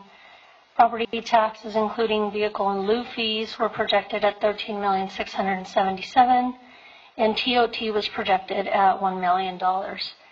Community development, including engineering revenues, were projected at $2,151,000. In March of 2020, as a result of the COVID-19 global pandemic, the Governor of California issued stay-at-home orders in addition to various other executive orders. What this did was the bulk of the economy was shut down, with only essential businesses such as grocery stores, pharmacies, gas stations, and restaurants that offered takeout could remain open. Staff worked closely with revenue experts to determine the potential impacts to our fiscal position. With most businesses shut down completely or partially, it was recommended that we reduce revenue projections for the remainder of the fiscal year. The total reduction in revenue projections for the year was approximately $3.9 million, and this included Measure U. On the expenditure side, non-emergency purchases and recruitments were put on hold in an attempt to lower expenses to withstand the potential budgetary impacts of COVID-19. As time progressed, some businesses were allowed to open with restrictions. Others quickly found ways to reach their customers through internet platforms, including automobile sales. With tourism mostly shut down, many residents were forced to cancel vacations. Some used those funds to purchase vehicles or other large equipment. Others headed to home improvement stores to purchase materials for home improvements while they were on stay-at-home orders. And with all schools and many work sites moving staff and students to remote learning and working, there was an increase in office supplies, technology, and office furniture sales as a result of it. So, going back to revenues, general fund, excluding Measure U, we'll talk about Measure U in a minute. For fiscal year, I'm sorry, I have the wrong date. Oh, no, I don't. I'm sorry. 1920, 2021. I'm talking about 2 years and I got confused. Are $44,284,000. Sales tax revenues, again, were originally projected at $12,655,000. After talking to our revenue experts and following their advice, we did reduce those projections. We revised them to $12,009,000. And at the end of the year, what we saw was $13,620,000 in sales tax revenue. So while a lot of our local businesses were closed, so many of them found ways to sell online. And so online sales increased significantly. Sales tax from those revenues, though, don't come directly to the city. They go into a county pool. And those are distributed to any taxing entity that is entitled to those taxes based on a proportionate share of the total, so it's not a one-for-one. And we'll talk about the difference for Measure U in just a bit. On property tax side, including vehicle and lieu fees, we originally projected $13,677,000. We only revised that slightly to $13,674,000, but generated $14,991,000. TOT taxes did experience a decrease. We originally projected $1 million and ended the year with $770,000. So although all or most of our hotels were closed, it really was only the last 3 months of the year. On the community development side, including engineering fees, we originally projected $2.1 million, then revised that to $1,694,000, and ended up collecting $1,871,000 at the end of the year. And I did add a small graph at the bottom just for those bigger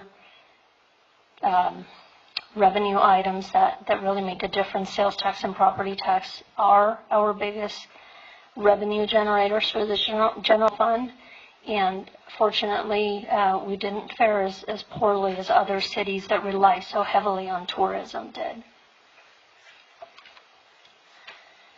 Like many businesses, the city of Hemet also had to quickly find ways to continue to serve its citizens while keeping our employees safe.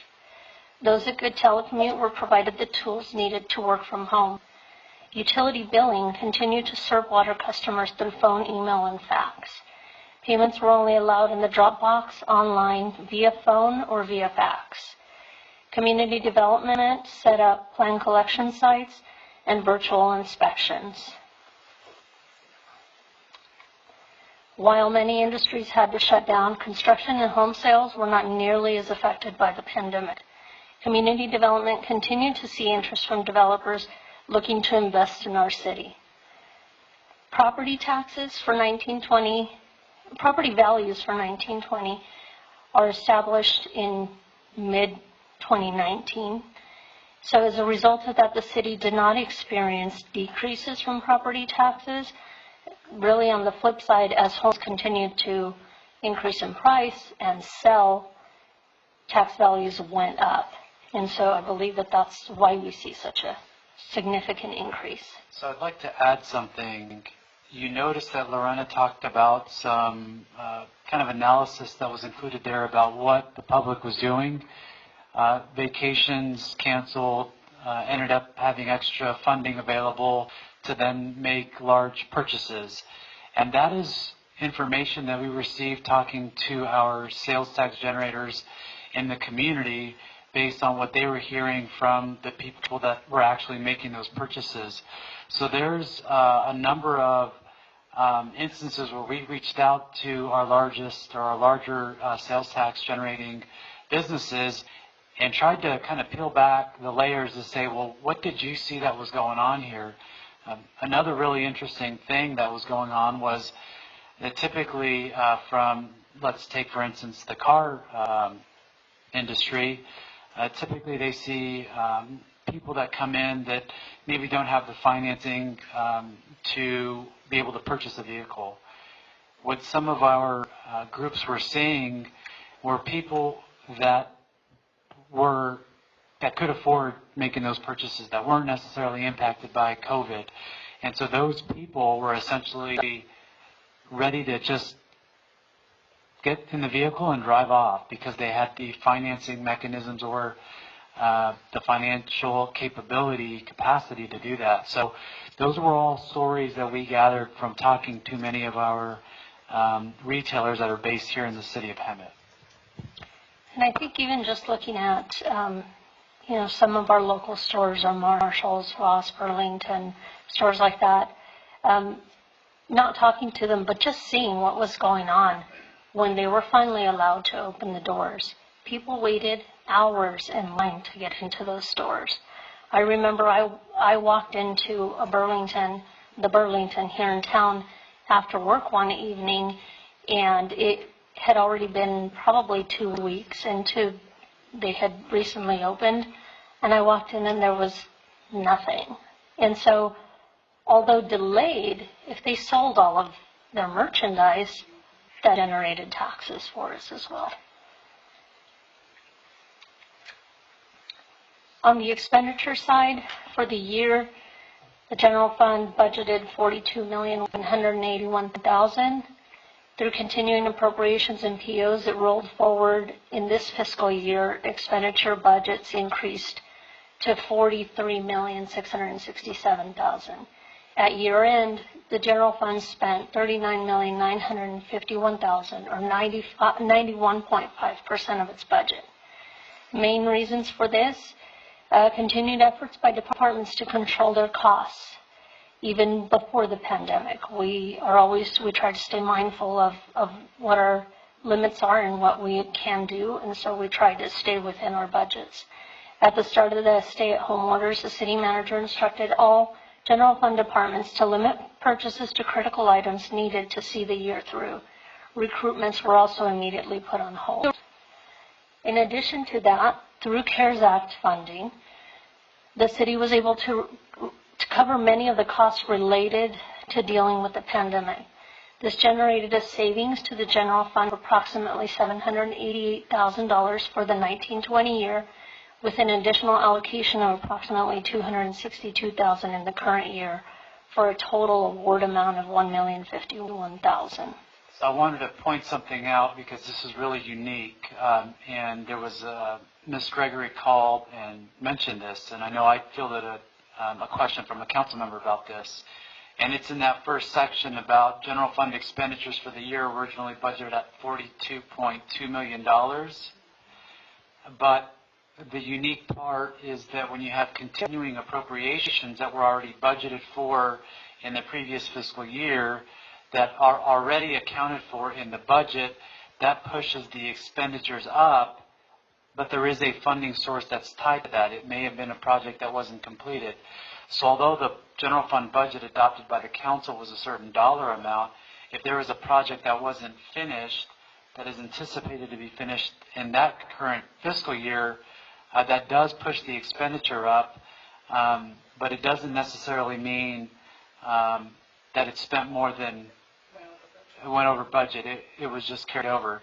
Now that can, I know that Councilmember Meyer did have a question about that, and that's something that we can have some discussion about how we can best provide that information to the council so that the council gets a fuller picture as well as the public about what that means moving forward. I thought we were going to a cash basis this year. That we weren't doing that anyways, because I think that's what was presented to us. We don't work on cash basis. We are on a modified accrual basis. I understand that, but we said that we were going to not be rolling over projects this year. That was part of the definition of what was explained to us in our new business model presentations. I could probably find a slideshow if I need to.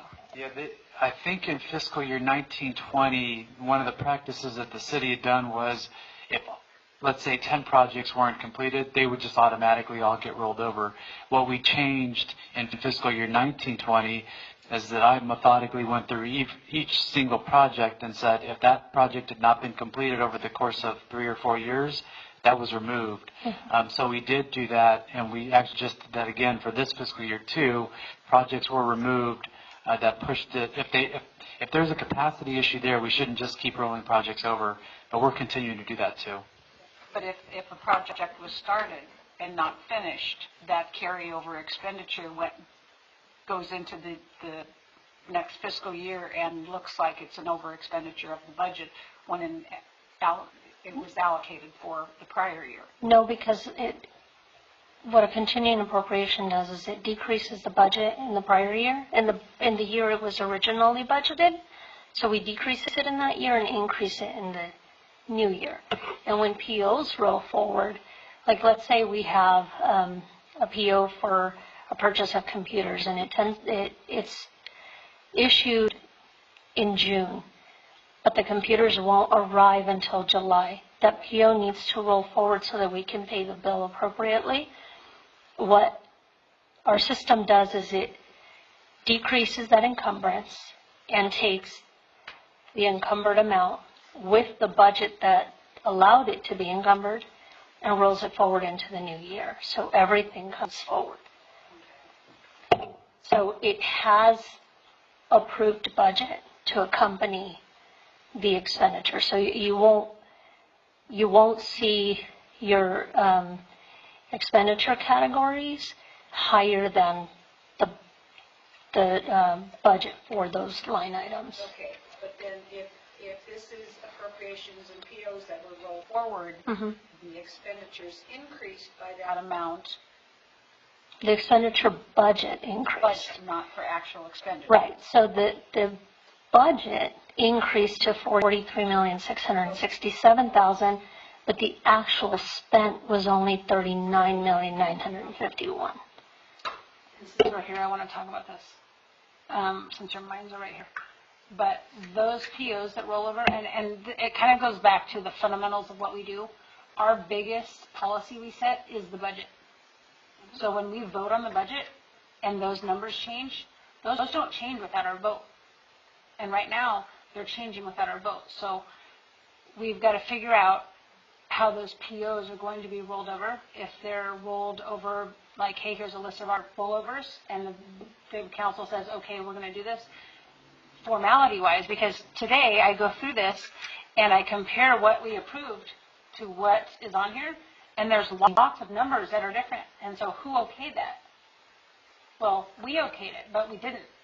And so I think that staff needs to figure out, and maybe that you need to talk to other cities to see what exactly they do, but it is usually any changes on the budget can be tracked through the minutes, and that's part of transparency.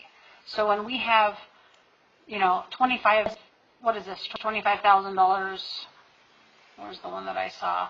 Like our city manager budget, it increased by like $25,000. And we don't have any explanation. So if you can't go through the minutes and track, we should be able to track everything that we've appropriated to increase our budget, and it would add up and flush out. So Was that increase, I'm sorry, was that increase in 2021? That is actually this year. So this says as of September 30th, it's on page 4 of 11.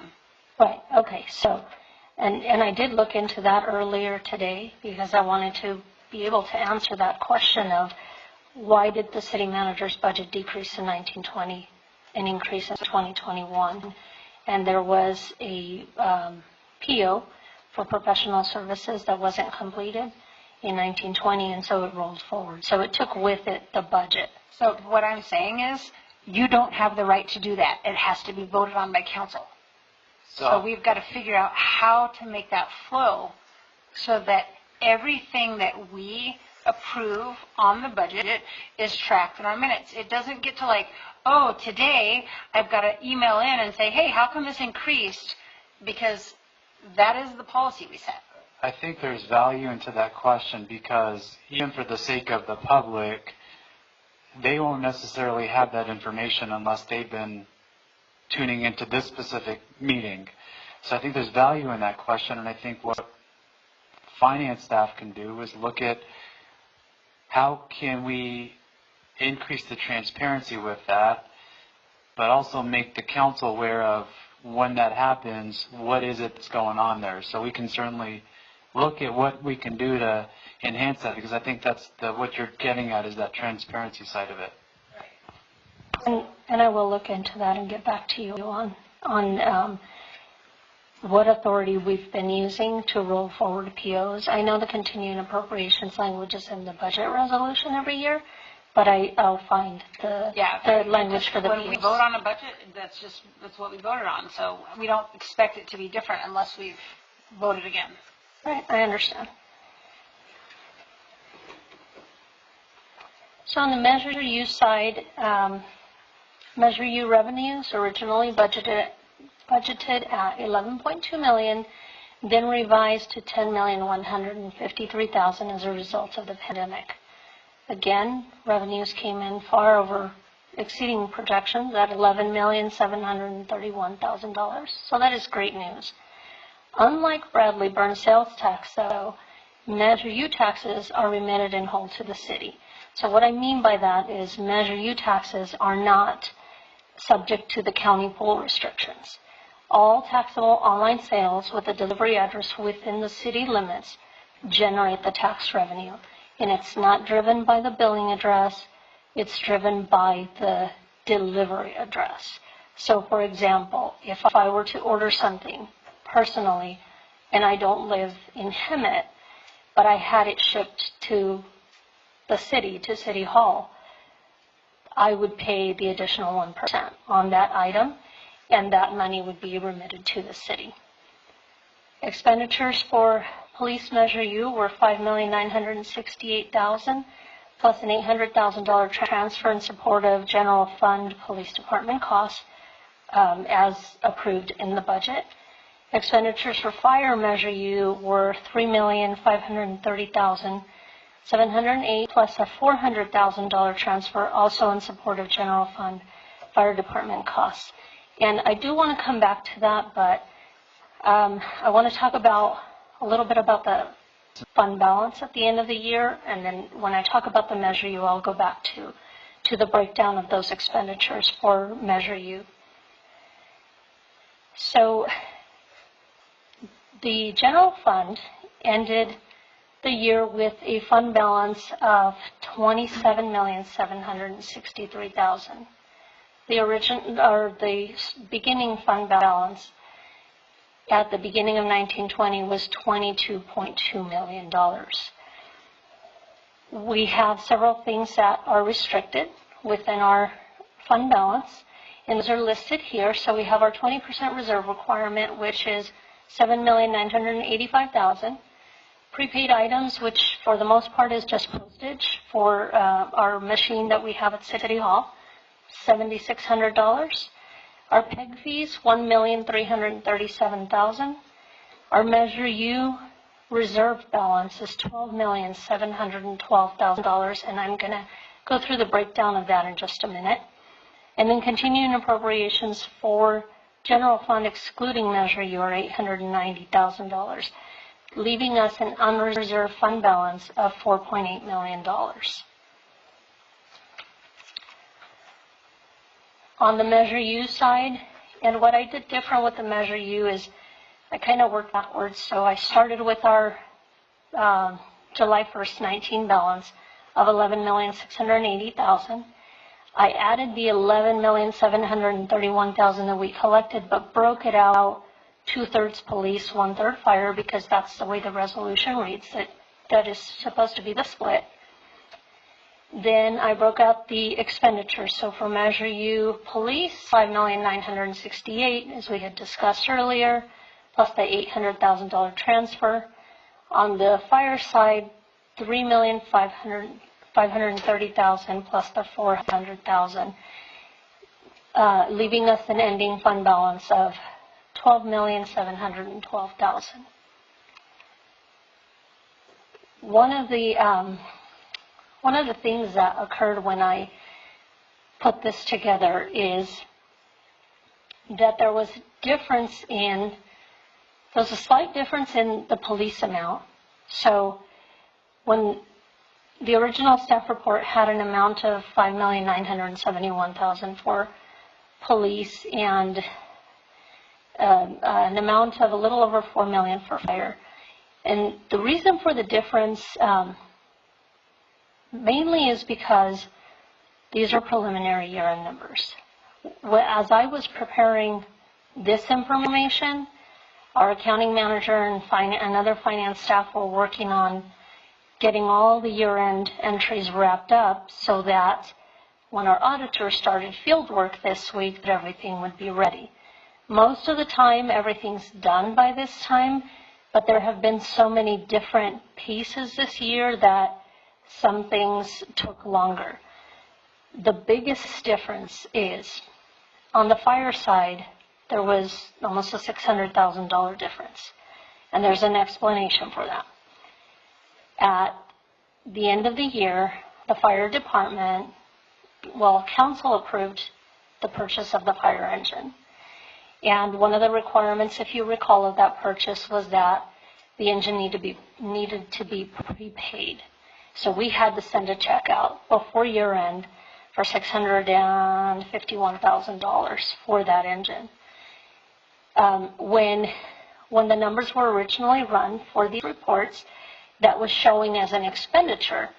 But one of the accounting things that we have to do is we need to say, okay, we paid for something that would otherwise be considered a fixed asset, but we have no fixed asset to account for it. I don't have a piece of equipment. I'm not going to have it for almost a year. So I can't really say that it's an expenditure because then I'm going to be forced to classify it and capitalize it as a fixed asset. Then I need to start depreciating it and whatnot. So I needed to back that out. So yes, truly, we did spend a little over $4 million, but then we had to pull that back onto our balance sheet and show it just as a prepaid expense. And so in this next slide, I'll show you where that shows up. So I'll talk about fire first. Fire ended the year with $4,763,000, and let me see if I can get this to work. So this is their total fund balance before reserves. But Measure U has the same 20% set aside restrictions, so they have $706,000 in the 20% reserve, $1,488,000 in continuing appropriations, and there's that prepayment for that fire engine. So I reduced it from here because originally, remember, I said it was over $4 million. I reduced it from here, but I want to show it as reserved here and set aside because that cash is gone. We don't have that cash. It's been spent. It's simply the way we show it on our books.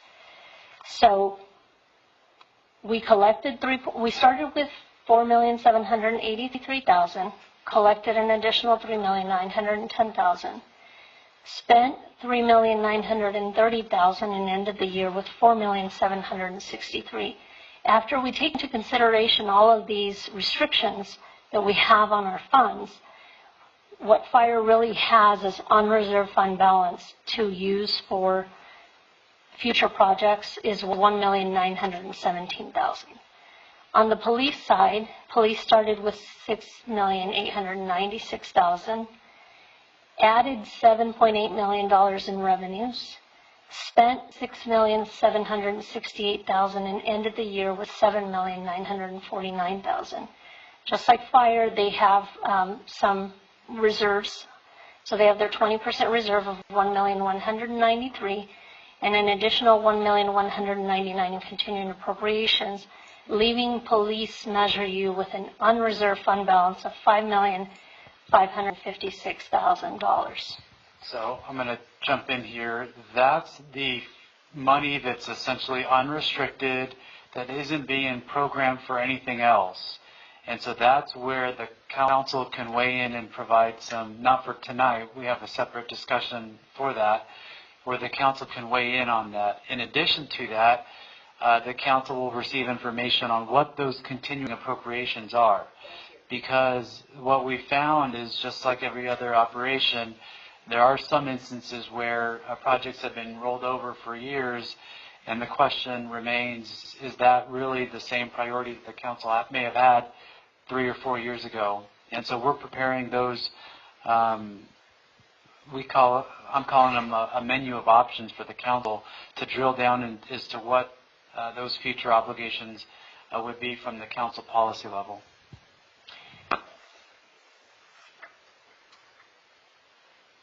So for Measure U, those continuing appropriations for the police was only the radio system replacement. So this is the balance of what they had at year-end 1920 that's rolling forward to 2021 to cover the balance of that project, anything that has not been paid for. On the fire side, we have the balance of the engine and equipment, equipping the engine. We have self-contained breathing apparatus, personal protective equipment, radio system replacement, which goes hand in hand with the piece that police has, a West Covina CAD RMS maintenance agreement, and the balance of that 911 phone hardware software system that council approved. I believe it was the same night that the fire apparatus was approved. So what has changed and it was something that changed in 1819, is that previously we were directed to allow Measure U to roll everything that they didn't spend forward. But if you're not spending your allocation of salaries, if you had savings, there's no reason to roll it forward because we already budgeted for the positions that you're allowed to have. So there's no reason to roll that forward. Office supplies, there's a new allocation in the new year. So we said we can't continue rolling those forward because if you didn't spend it in that year, you likely didn't need it, and that's why you budgeted for it in the new year. Same thing with things like training or professional services. They have training allocations in the new year, no need to roll over the past year unless there's something very specific that they're wanting to do, like if it was a project. That wasn't the case, so we did weed out a lot of those things. We did that in 1819, we did it again in 1920, and we have had some questions about it, but it hasn't been an issue, and people understand that we can't just roll budgets forward just for the sake of rolling them forward. Yes, sir. If I might interrupt there, just so I don't lose the thought. Relative to training, I know that there's very likely training budget was impacted by COVID because training sessions that are hands-on training or remote training, all of those things got modified. A lot of conferences and seminars and those kinds of things. So just want to keep that concept in mind that there's a good likelihood that you know, when you say we didn't expend it, we got to make sure that that we're looking carefully at why that didn't get expended.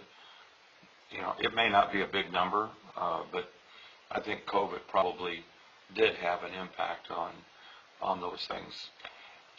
Just like in a smaller scale, our city council budget, we budget for travel and those kinds of expenses, Christmas parade, and everything has gone virtual. So right. Those expenditures doesn't mean that we wouldn't, in a non-COVID year, have them. So I just want to make sure that I brought that out.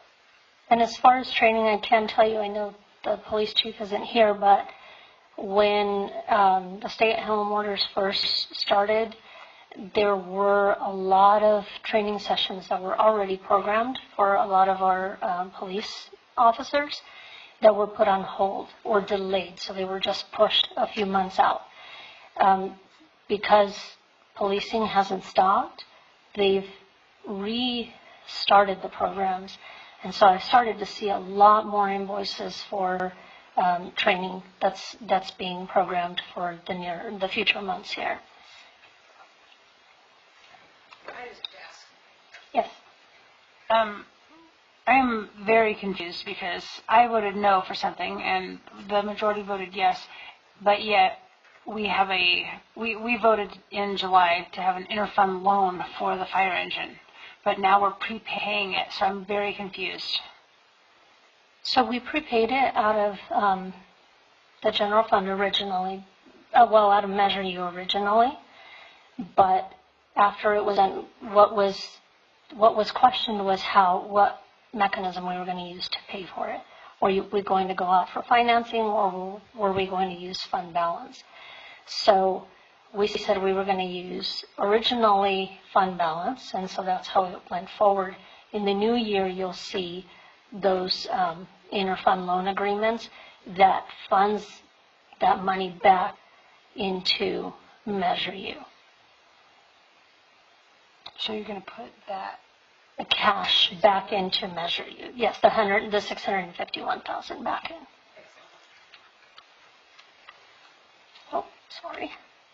Okay, so although the general fund did end the year with an increase in unreserved fund balance, and that is great news, we still need to be cautious. We are not out of the woods yet. The pandemic is still continuing on a global level, and it's still affecting the global economy.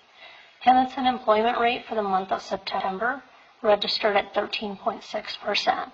That's even higher than the county-wide level of 10%. As unemployment benefits begin to expire for a lot of people that have been on unemployment since March, we may experience declines in the local economy as well, as people have less funding to do shopping and stuff, and they'll probably limit more of their spending to their needs and not so much their wants.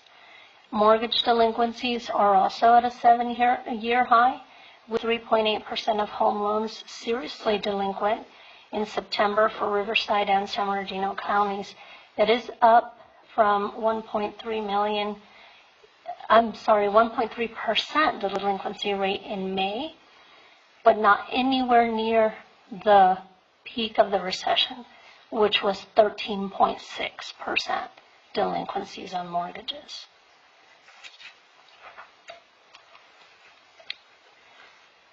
Other important things that we need to consider when looking at that unreserved fund balance, a couple of items. If you recall, in the fiscal year 18-19 CAFR, it was a finding related to deficits in a couple of our internal service funds. As a result of the implementation of GASB 68, which accounts for pensions, and GASB 75, which accounts for OPEB.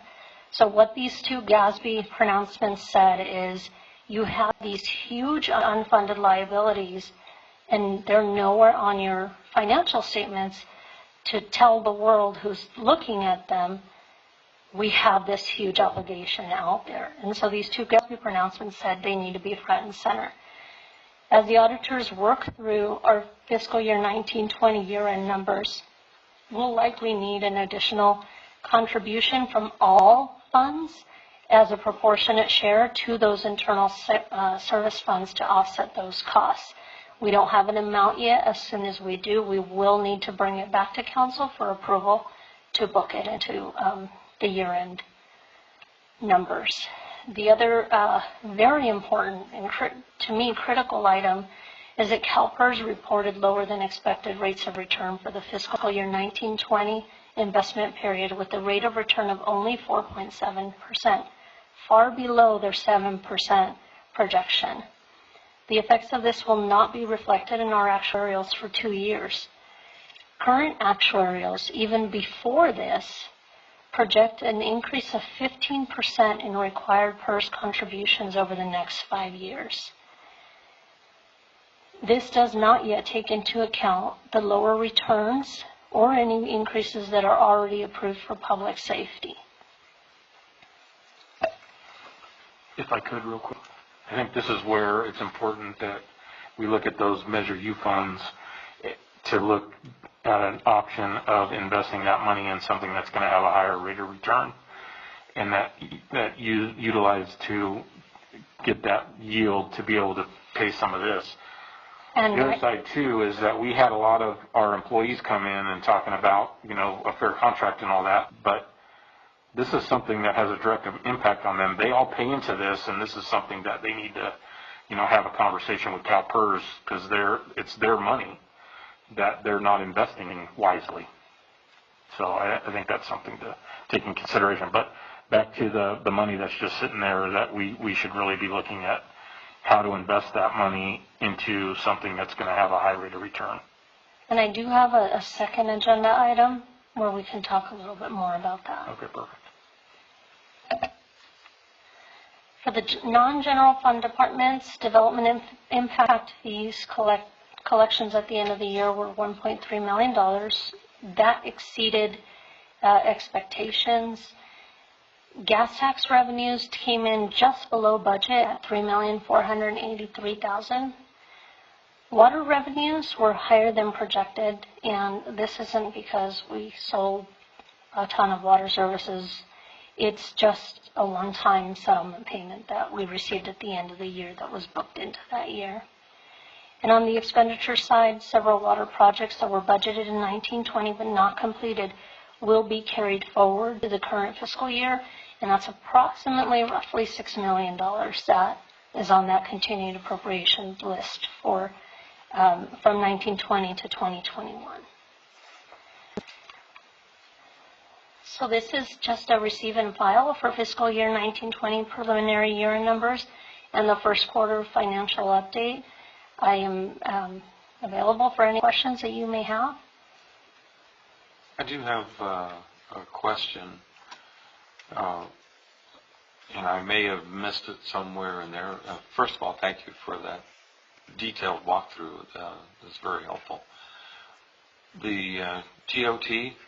Yes. Where did that fall in based on our projections? We budgeted $1 million. We collected $770,000. And somewhat related to that, when the county started getting vouchers to COVID-impacted homeless and putting them into hotels here, were we getting TOT from those vouchers? As far as I know, yes, we have. It's probably why it's as high as it is, because of the... Yes, I would say yes. Yeah. And not surprisingly, the gas tax revenue, people were driving less, and because they were driving less, the price of gas went down, so yes.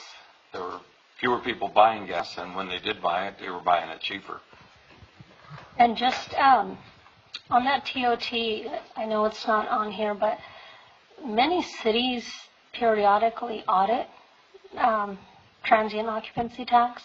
They usually contract with somebody to do it because it is a very tedious project, but that's something that I know that in the time that I've worked for the city, and next week will be 14 years, we've never done. So I think it's something that we need to think about, and if the city manager's okay with it, we can look into it and bring something forward in the future for consideration.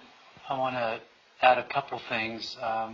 We spent over an hour talking to HDL, and one of the things that they stated, because they work with cities across the state, was that the information that we provided here, as well as the information that they collected across the state, were all over the place.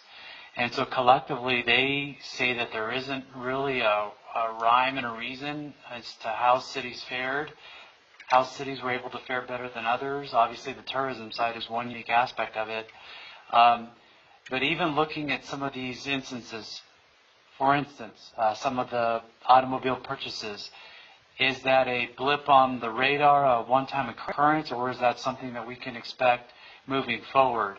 So that's really the questions that we have that we really don't know. We could make some projections, but we don't know if those were one-time occurrences and it maybe plateaued or hit a peak. We hope that it didn't. But those are some of the key unknowns that we have right now that, essentially only time will tell how things continue to trend. And by us talking to our businesses in the community, we'll get a better idea as to what they're seeing on the ground. But collectively, on the whole, there's still a lot of questions that remain for the city. So that's why there is a sense of being mindful and being cautiously optimistic as to how things will truly play out over the course of the next 6 months or year.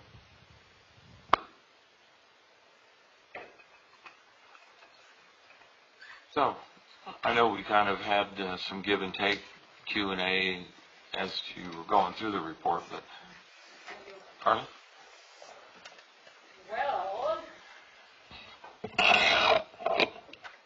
we can finally address one of the items on our future agenda items.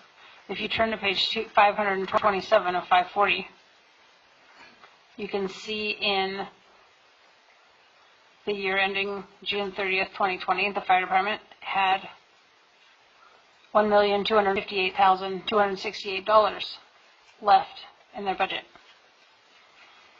And one of our future agenda items is to put the Measure U money back in the Measure U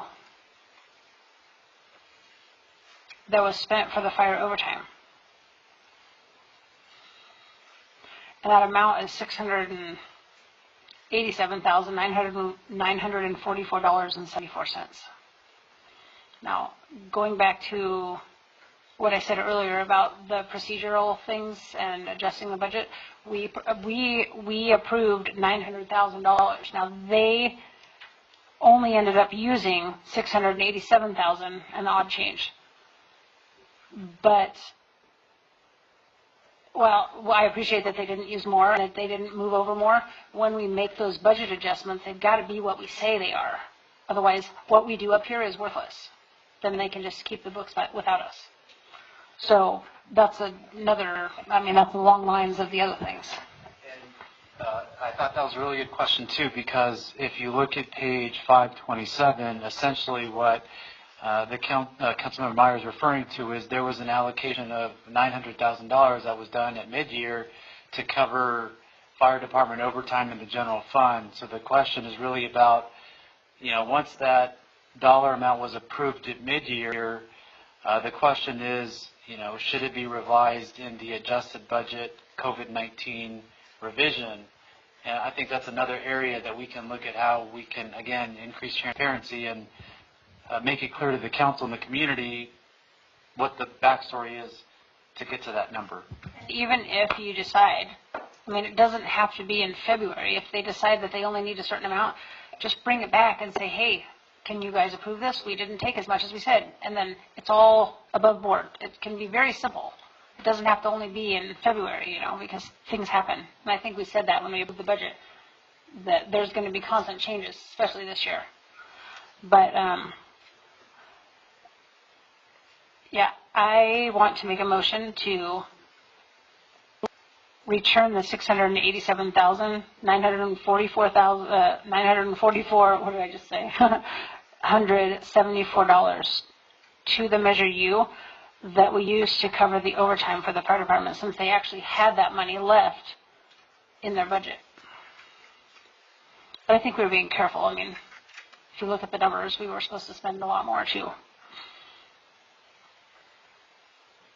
I'll second that, but I'd also like to say that on the revenue side, the reimbursable fire overtime, if it can be shown, because I know it goes back into the general fund, if it can be shown that the overtime costs are offset with that reimbursable amount. We've talked about that before during budget. So you want us to move? You want me to separate out mutual aid overtime from regular overtime, and the mutual aid reimbursement from other revenues? I think there should be, because I think that's important for the public to see that, there's a lot of people that complain, the fire department works all this overtime. Well, yeah, they do, but a lot of it is reimbursed by the state. Up from Northern California, right? Right, yeah, exactly. And if we could track the hours so that when we look at our overtime hours, it reflects like these were all reimbursed, these were actual overtime in the city, it might show a difference. One of the things that the council will see, because the amount of mutual aid overtime that we've experienced so far is pretty significant, and so at mid-year you will be seeing those adjustments being made. Although you'll be seeing the mutual aid overtime line item increased, there will be an offsetting revenue in the future when we get reimbursed. But on the front side, similar to the LEAP grant, we've got to cover that on the front side, knowing that we'll get reimbursed in the future. And maybe even a different idea, a different approach to accounting for this. Maybe in the fire department itself, they just keep a spreadsheet, and then she's not worrying about it. I mean, she doesn't necessarily need to break out every item, but there needs to just be some reconciliation. They probably get accounting when they receive the check before they send it to you, and the fire department can just keep a simple spreadsheet. It doesn't need to go all the way to the finance director, but we already separated anyway. It was something that Chief Burnham asked for years ago when he first came on board, because he wanted to know how much was being used for mutual aid, and so we created a separate account for it. So we already track it. We just don't show it here as a separate line item, but that's a 2-minute change. The number of hours that was... I don't have the number of hours that would need to be provided by the chief. Yes. And I believe that that's something that the fire department can provide, because in telestaff, that's how they track it on their side. So I think it's something that we can pull out for the council too. And maybe perhaps periodically we just have a receive and file report that gives us that. I know that, it's a crystal ball about how many deployments we're going to have on mutual aid and how long it takes to get reimbursement. But maybe on a quarterly basis, or maybe semi-annually, just a receive and file report that speaks to that. Mm-hmm. And even on the police department side too, not in nearly the amount of hours and dollars, but there's some of that occurs there too. Right. So it would be, again, in the realm of transparency, it's another piece of information that we're sharing, saying, look, we have 2 very expensive departments to operate here, and this is a component of the service that we're providing to the citizens, but also to the larger community, and how that all shakes out. Just a thought. All right, we have a motion. I'm sorry, Carly, could you repeat your original motion? Because we... Okay, I move that we return the $687,944.74 that we used to cover additional overtime in the fire department. I believe we did that. Was that in February? It was part of mid-year. In February. Not knowing what was coming, I think we were worried about that. But since there is a surplus in that department of $1,258,268, that we reimburse that money back to Measure U so that it can be used for its purpose. Okay, we have that motion and a second on that. I'd just like to Yes. clarify something if I may, because this agenda item is for just a receive and file. There's no specific action item listed on your agenda. So I just want to clarify whether you're giving direction to staff to bring back that change in a formal budget resolution. We've already done that. You've done that? Yeah. We've already done that. And I don't know what to tell you. Okay, so I guess the point I'm trying to make is there's no budget resolution before you this evening to approve, and So just because the topic is on the agenda, we can't make the motion to do it because we've done that in other meetings.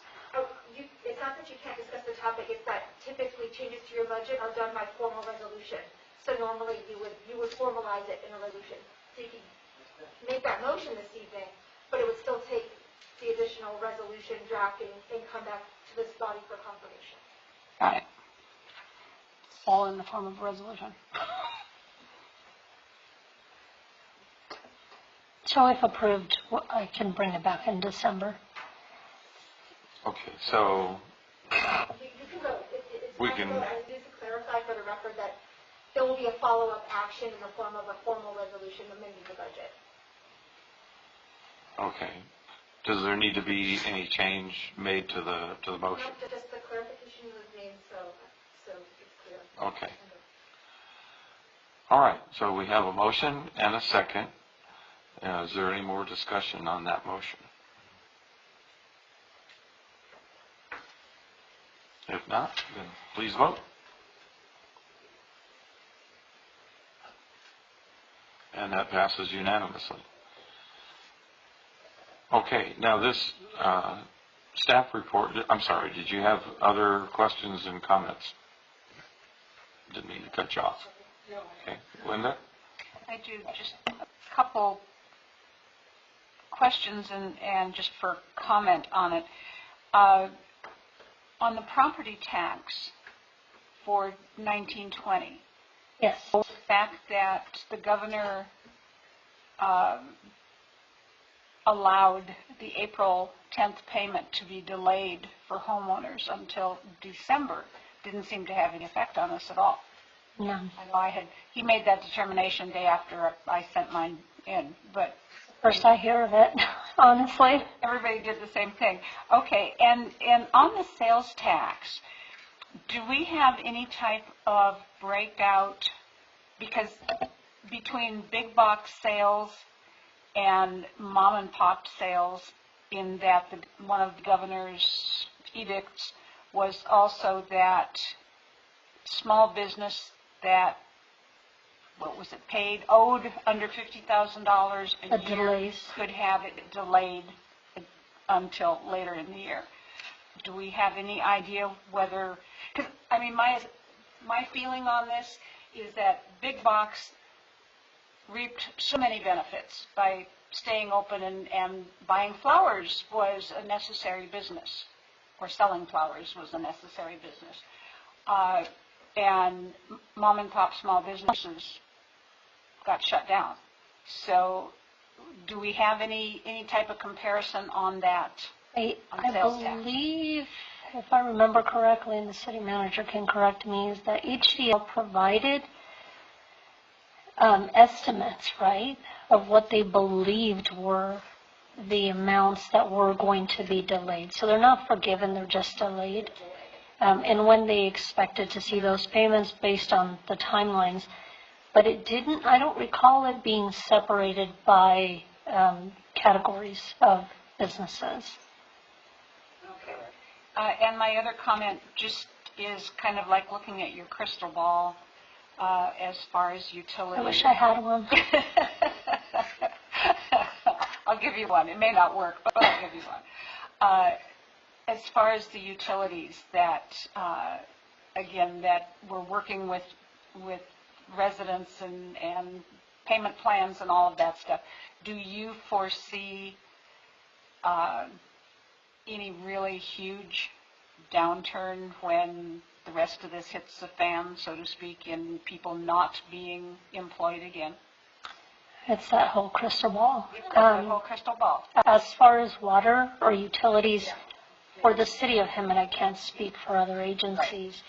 I think the plan when we do go back to some normal life and people are starting to see late fees or risk of shutoff, is that we want to work with our residents. We don't want them to be without water. We don't want them to lose their home because they don't have water. The code enforcement comes in and says, sorry, you're red tagged, you need to leave. So that's our plan moving forward. And part of the budget that was approved by council at the beginning of this fiscal year was to add a couple of positions to the water department.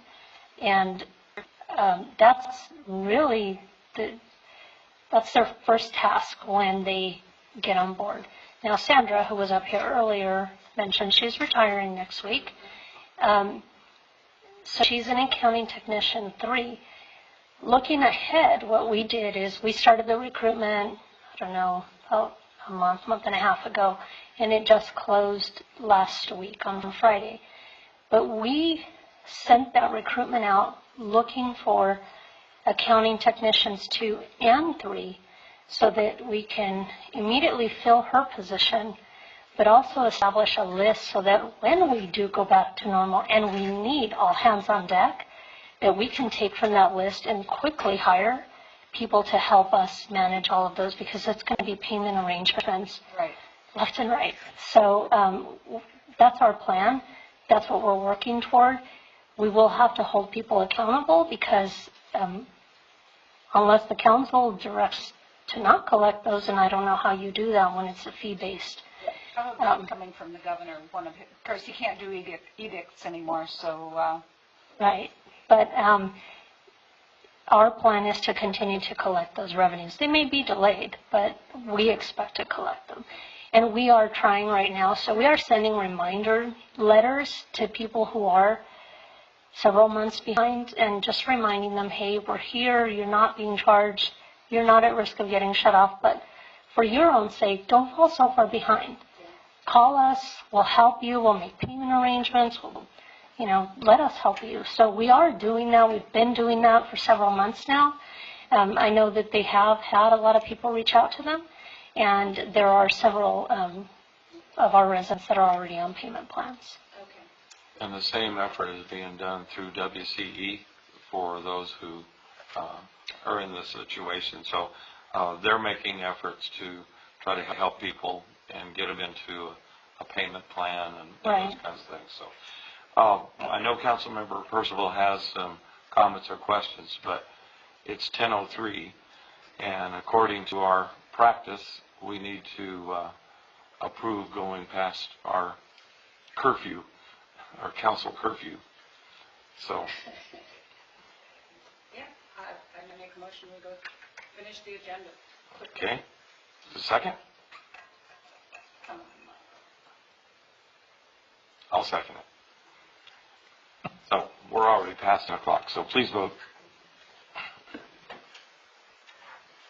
And that I wanted to leave 2 hours ago, just so you know. You're lucky you pushed that pass, because mine was a no.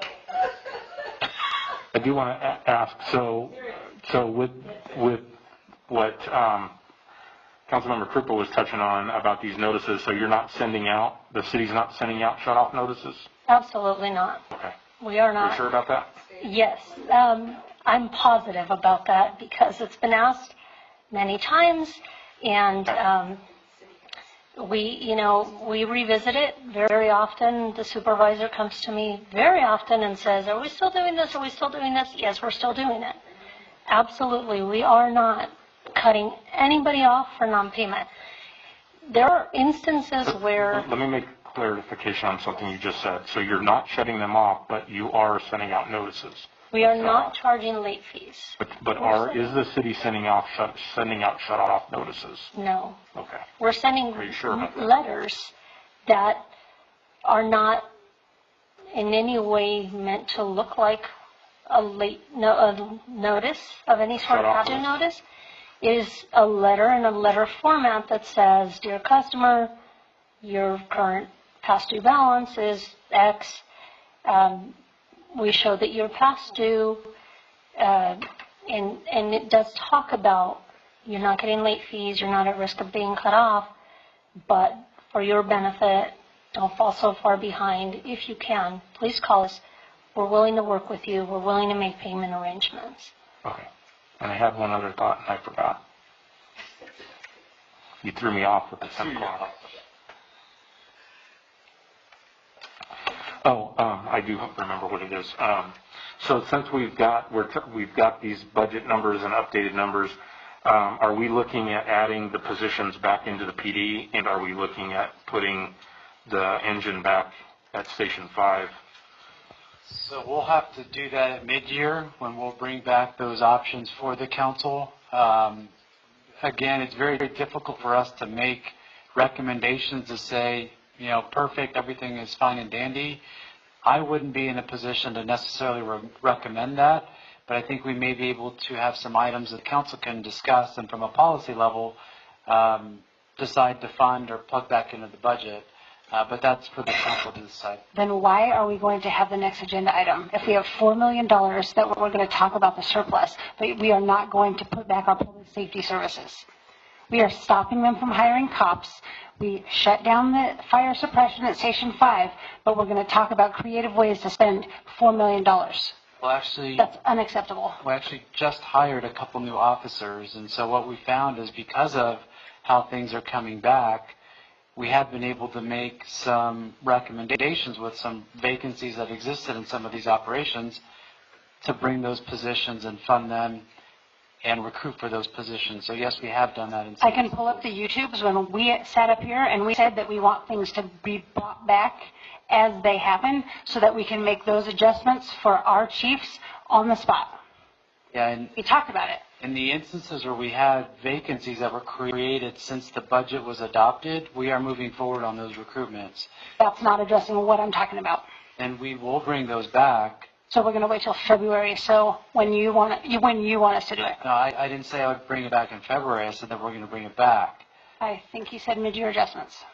Yeah, someone said that we did them in February this year, but that's not when I said I was going to bring them back. We don't know when we're going to bring them back yet. But I can we're not sticking to our word again. What I can assure you is that when those get brought back, those options will be laid out for the council. And if the council chooses to fund some positions again or fund some purchases that were put off, then that's the council's prerogative. It's the council's prerogative to sit up here and make agreements that are in public meetings and then for you to disregard them. Because we said that we would revisit this as money came in. Now we have a surplus of $4 million on top of our regular measure use surpluses, and we are still not funding what we said we would fund. And we sat up here, we are the ones that decide. And we said and had that conversation.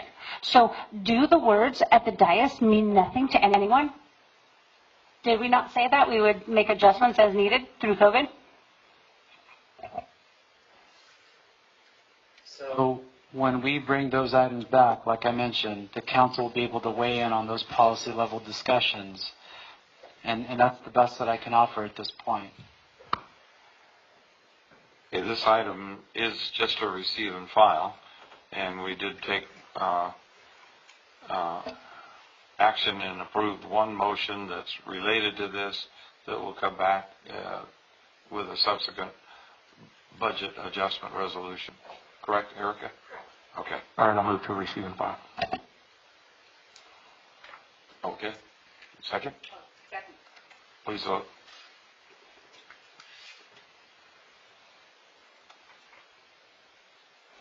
And that passes 3-1. All right, moving on to item 16C. Discuss options for managing CalPERS long-term liability. Provide direction to staff to return with recommendations. Okay, so the City of Hemet has 2 pension trusts with the California Public Employees Retirement System, or CalPERS. One is to fund public safety employees, and one is for miscellaneous employees. The trusts are funded by employer and employee contributions and by investment earnings on those contributions. These funds guarantee a pension payment to employees upon meeting PERS criteria and vesting. Investing for PERS takes 5 years. In order to reach necessary funding levels to pay employees' pensions, CalPERS establishes a set of actuarial assumptions to achieve those levels. So CalPERS rate of return plays an important role in attaining full funding goals. PERS has reduced their discount rate in recent years from 7.5% to the current 7%. If the 7% rate of return is not realized, contributions from employers and employees must increase in order to make up any investment shortfalls. In fiscal year 1920, the rate of return was 4.75, significantly lower than the projected 7% rate of return. As a result, the city will need to make up that shortfall, which means increased expenses for PERS costs, which are programmed into the annual budget. PERS actuarial valuations have a 2-year delay on their information, meaning we won't even see the effects of these lower rates of return until the budget year 2022-2023. The most recent annual valuation reports issued in July of 2020 show that the city's current unfunded liability stands at $109,879,000. The safety plan's share of this liability is $72,655,000, with a funding ratio of 62.5%. And the miscellaneous plan has an unfunded liability of $37,223,000 and a funding ratio of 71.1%. These amounts, again, do not take into account any raises that were already approved for public safety or potential raises for any other groups that may be approved within the next 5 years that we already have information on. The City Council can absolutely expect PERS rates to increase on a go-forward basis. Annual required PERS payments are projected to increase approximately 15% over the next 5 years. Just in the next fiscal year, the city's increase to its annual payment is expected to increase $388,000. This does not include any other increases to salary or other benefit levels. This number will increase each year, with the increase in 5 years escalating from the current in 5 years to $1.4 million. Collectively, when we add up those increases for each of those years, we're looking at increased cost to the city of $2.3 million over the next 5 years.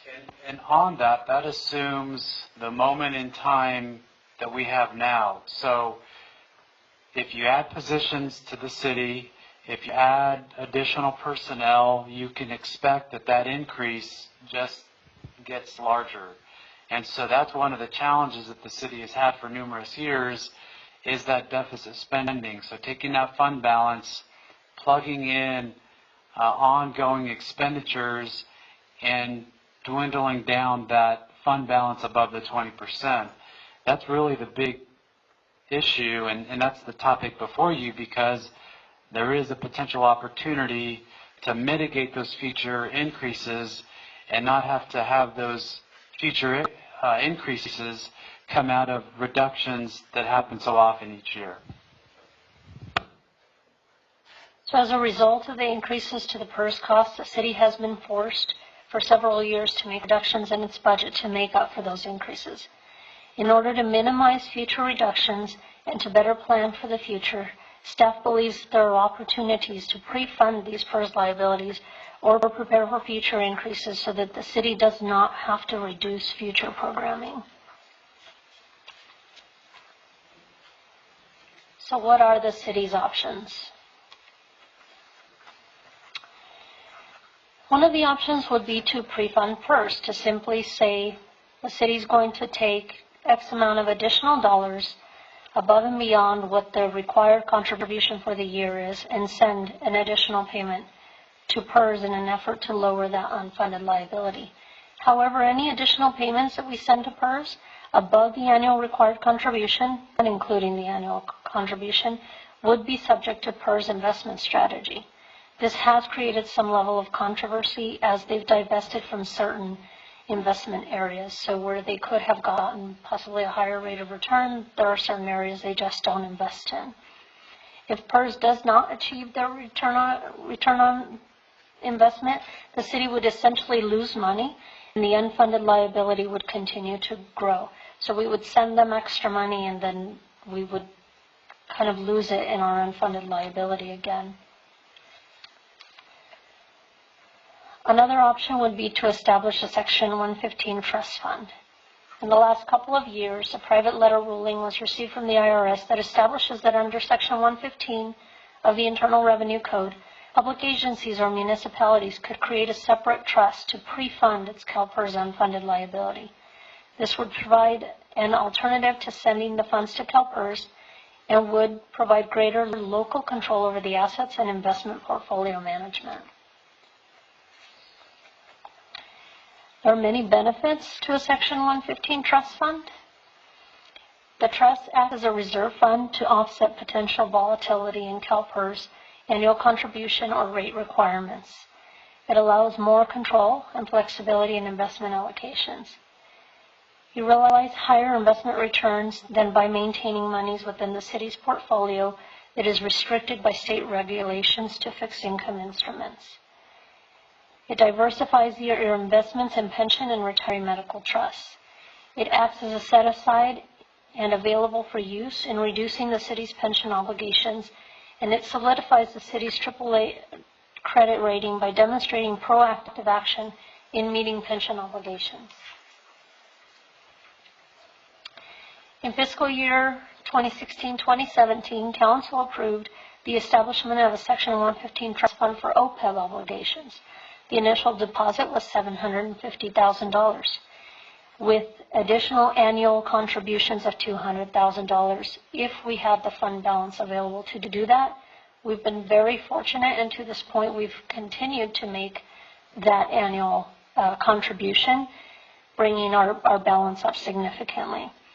On the June 30th, 2020 statement, the trust fund shows an annualized rate of return of 5.6%. Much higher than what LAIF is paying, much higher than our investment portfolio is paying, because they have different restrictions on their investments than we do. Those funds are invested in a more conservative investments, or were they in the moderate range? I believe Council directed a conservative, I thought so too. but there are options for Splitting it? Yes, for splitting it or going to a more moderate. And it's something that can be revisited periodically. It doesn't have to be the same throughout. Yet another option is to issue pension obligation bonds. Pension obligation bonds have and continue to be used by agencies as a method to pay off or restructure their unfunded liability. However, financial experts, including GFOA, strongly discourage the use of this approach, as it only delays and compounds the inevitable financial impacts. Bonds would pay off the unfunded liability, but only at a specific point in time. Bonds would not protect the city from additional unfunded liability building up with PERS if they continue to fall short on their rate of return. With interest rates at near zero, there is not a lot of confidence that PERS will meet a 7% discount rate in the near future.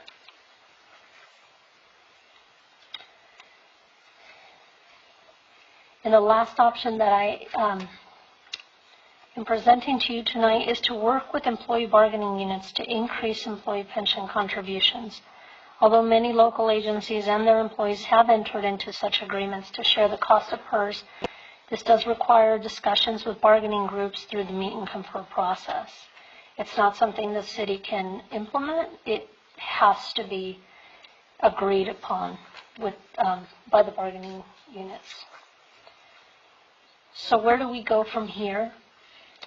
Staff is only asking for council direction to review funding options for PERS. Recommendations can be brought forward to council at a later date for discussion and approval. The discussion and options related to reducing this liability may provide for stability in the workforce, lessen budgetary constraints in the future, and transition into a longer-term strategy in dealing with financial planning and prioritizing the fiscal health for the city. So that is all I have for you. I'm open to any questions if you have any. I wanted to add something too. We're in unique circumstances with the city's financial position.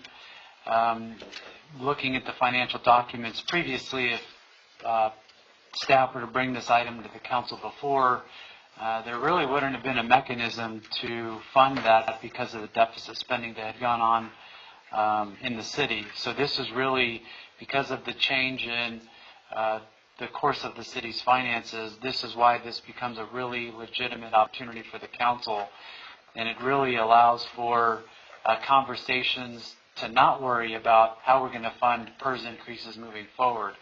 So I know that we had some bargaining groups that had increases over the last few years.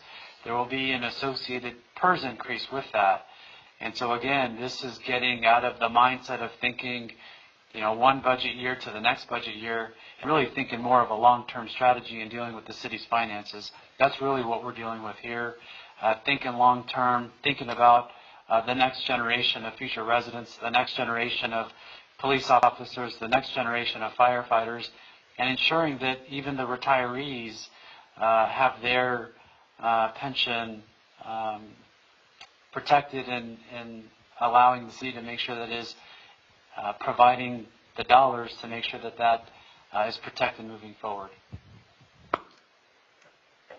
Okay, well, thank you for that staff report, Lorena. City Manager, thank you for your additional comments. So, council, questions, comments?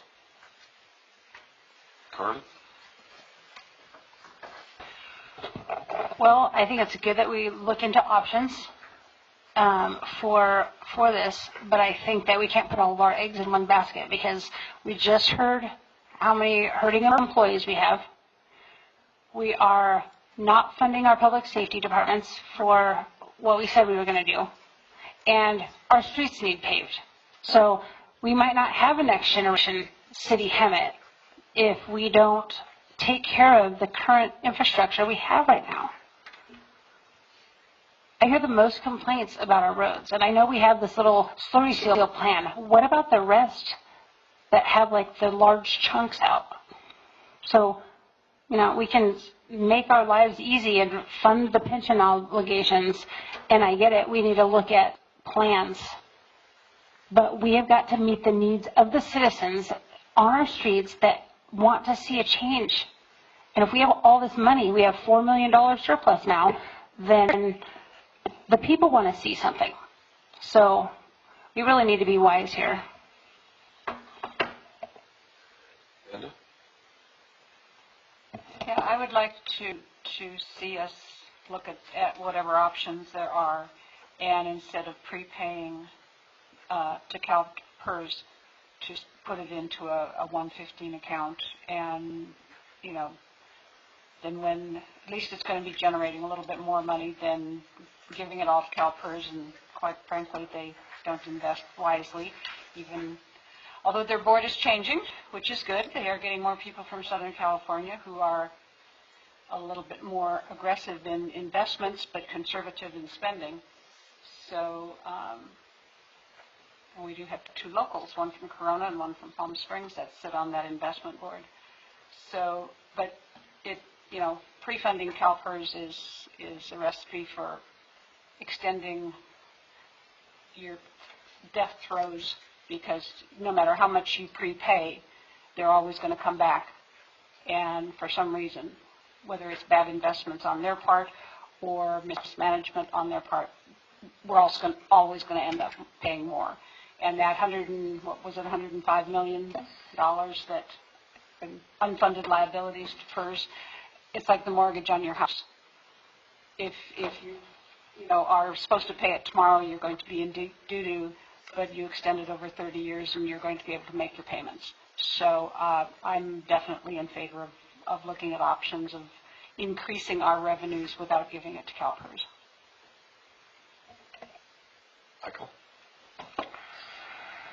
I think, and Chris, you and I have had this conversation numerous times about taking the money that is not allocated and investing it to use the yield to pay these debts that the city owes.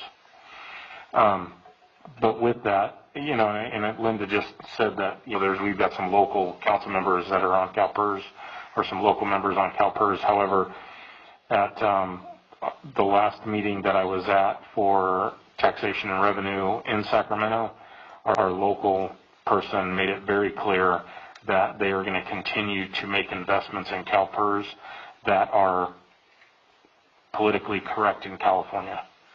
And they're not going to invest in things that are actually making money. It's going to be things that are politically correct for California.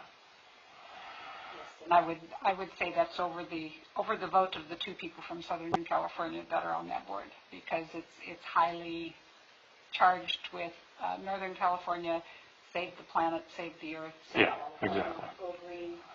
Don't invest in anything that makes money. That's exactly right. So, yeah, I would agree with you. That's pretty much all I got. And I certainly agree that the prudent thing for us to do is invest wisely with the greatest likelihood of the best return. CalPERS doesn't have a good track record.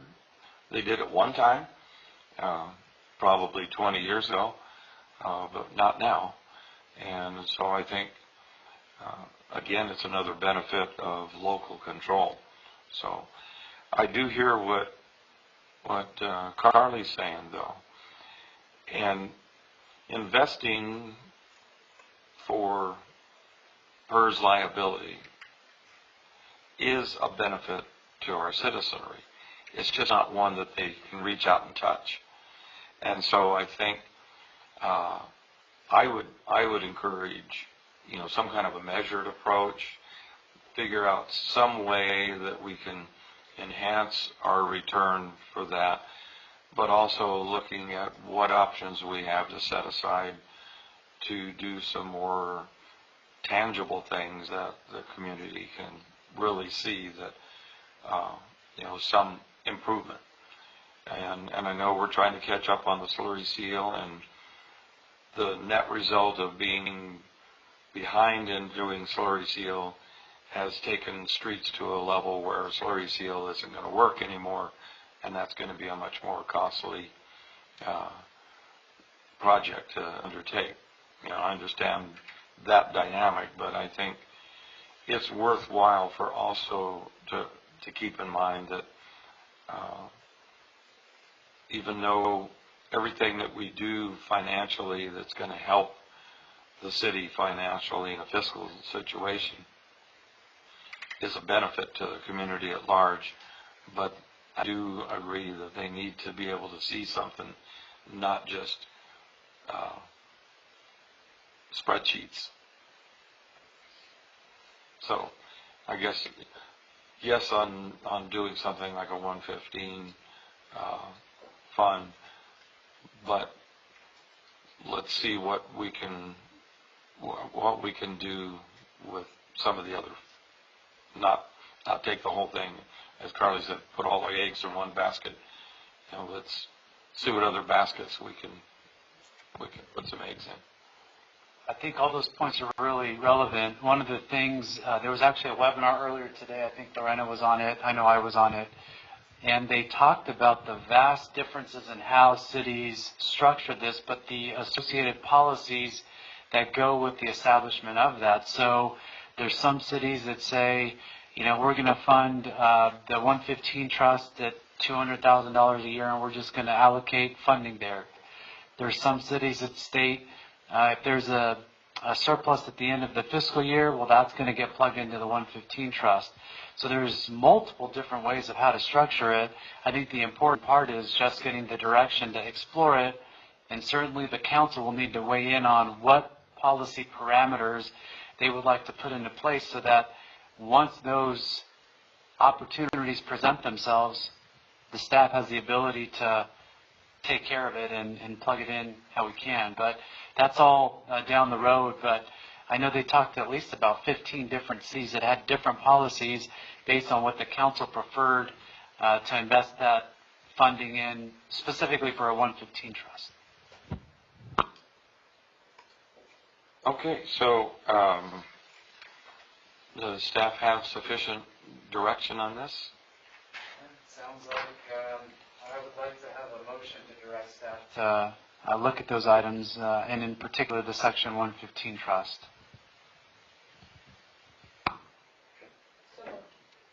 Okay, a second? Second.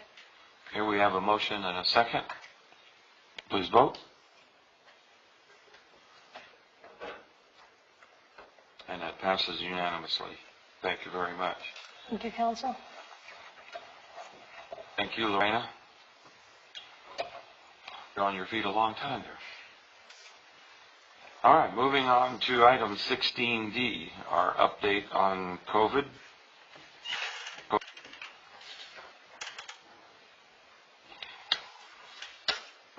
Thank you, Mayor. As you know, since March 16th of this year, the council requested that the council get an update on COVID every council meeting thereafter. Now, the one notable item that we do have is an emergency order that was issued about a week and a half ago, and it had to do with events coordinated at one of our athletic fields. And so the order did direct the suspension of all activities at athletic fields and sports facilities that are owned by the City of Hemet. And so we are asking that the council approve that emergency services order number 3.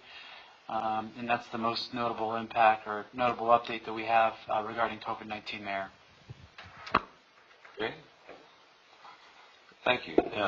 Any questions or comments from council? So there is a request that we affirm the emergency order number 3. So somebody want to make a motion on that?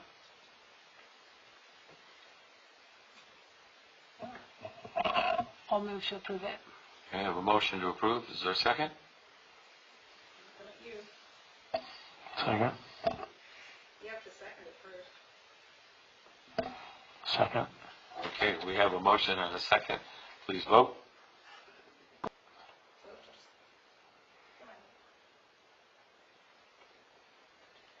And that passes unanimously. Thank you. In deference to the late hour, does anybody have any burning council reports to give? Yes. Just want to remind everybody that tomorrow is Veterans Day. There is an abbreviated Field of Honor flags at Gibble Park that was put up this morning by the Exchange Club, Post 53, some citizens, and some kids from Hemet High.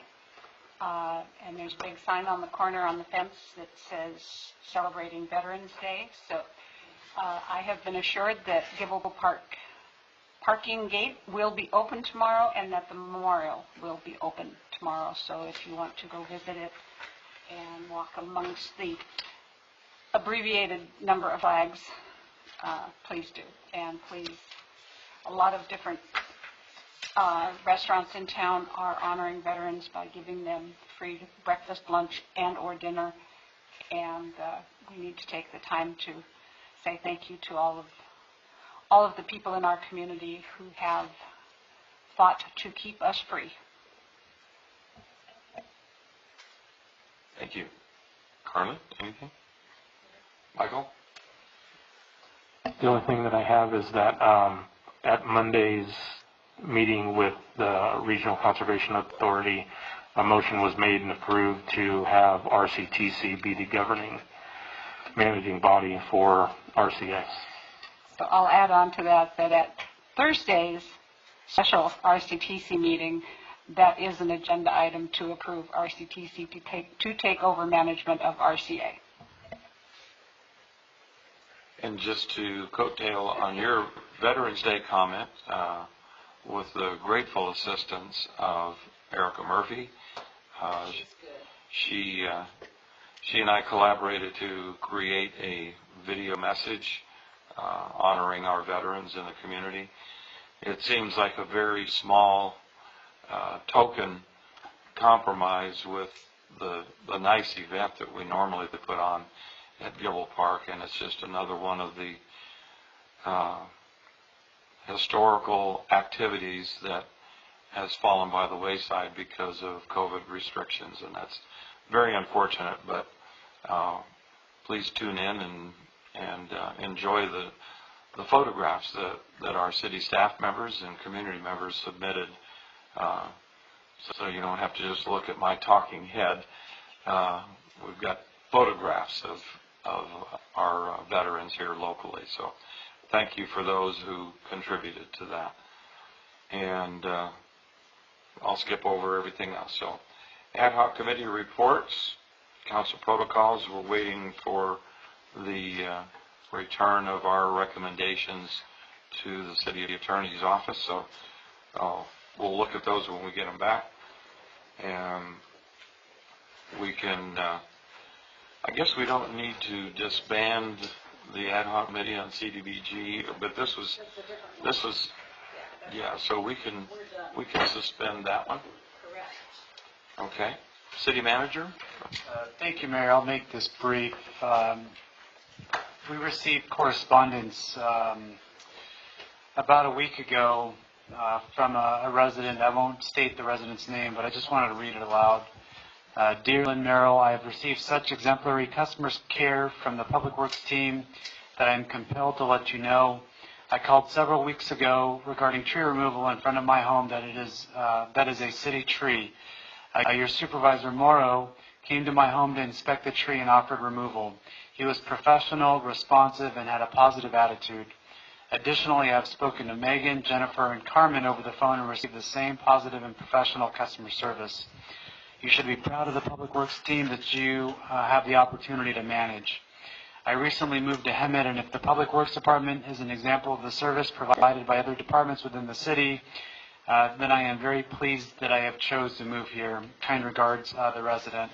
So I just wanted to end my just comments by saying that we have some of the best employees. They do incredible work. They do amazing, outstanding work with the limited resources that they have. The attitudes that they have day in and day out are consistently positive. Their outlook is positive, and they are committed.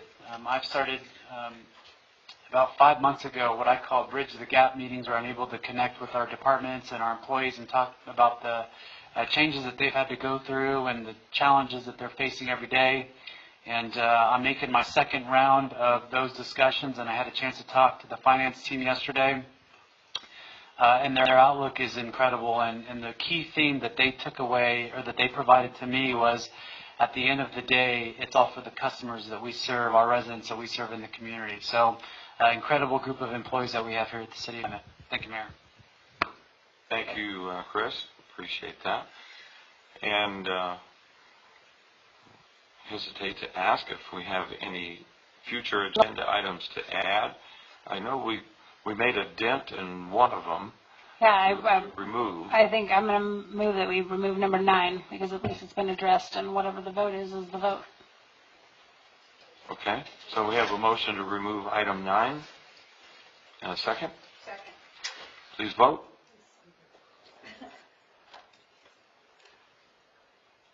And that passes unanimously. Okay, well, there being no further business, this meeting is hereby adjourned to the next regularly scheduled council meeting on December 8th. And I'd like to thank everyone for joining us through electronic and telephonic means. And I'm adjourning this meeting in honor of all of our veterans, past and current military people serving as we speak. So, we're adjourned.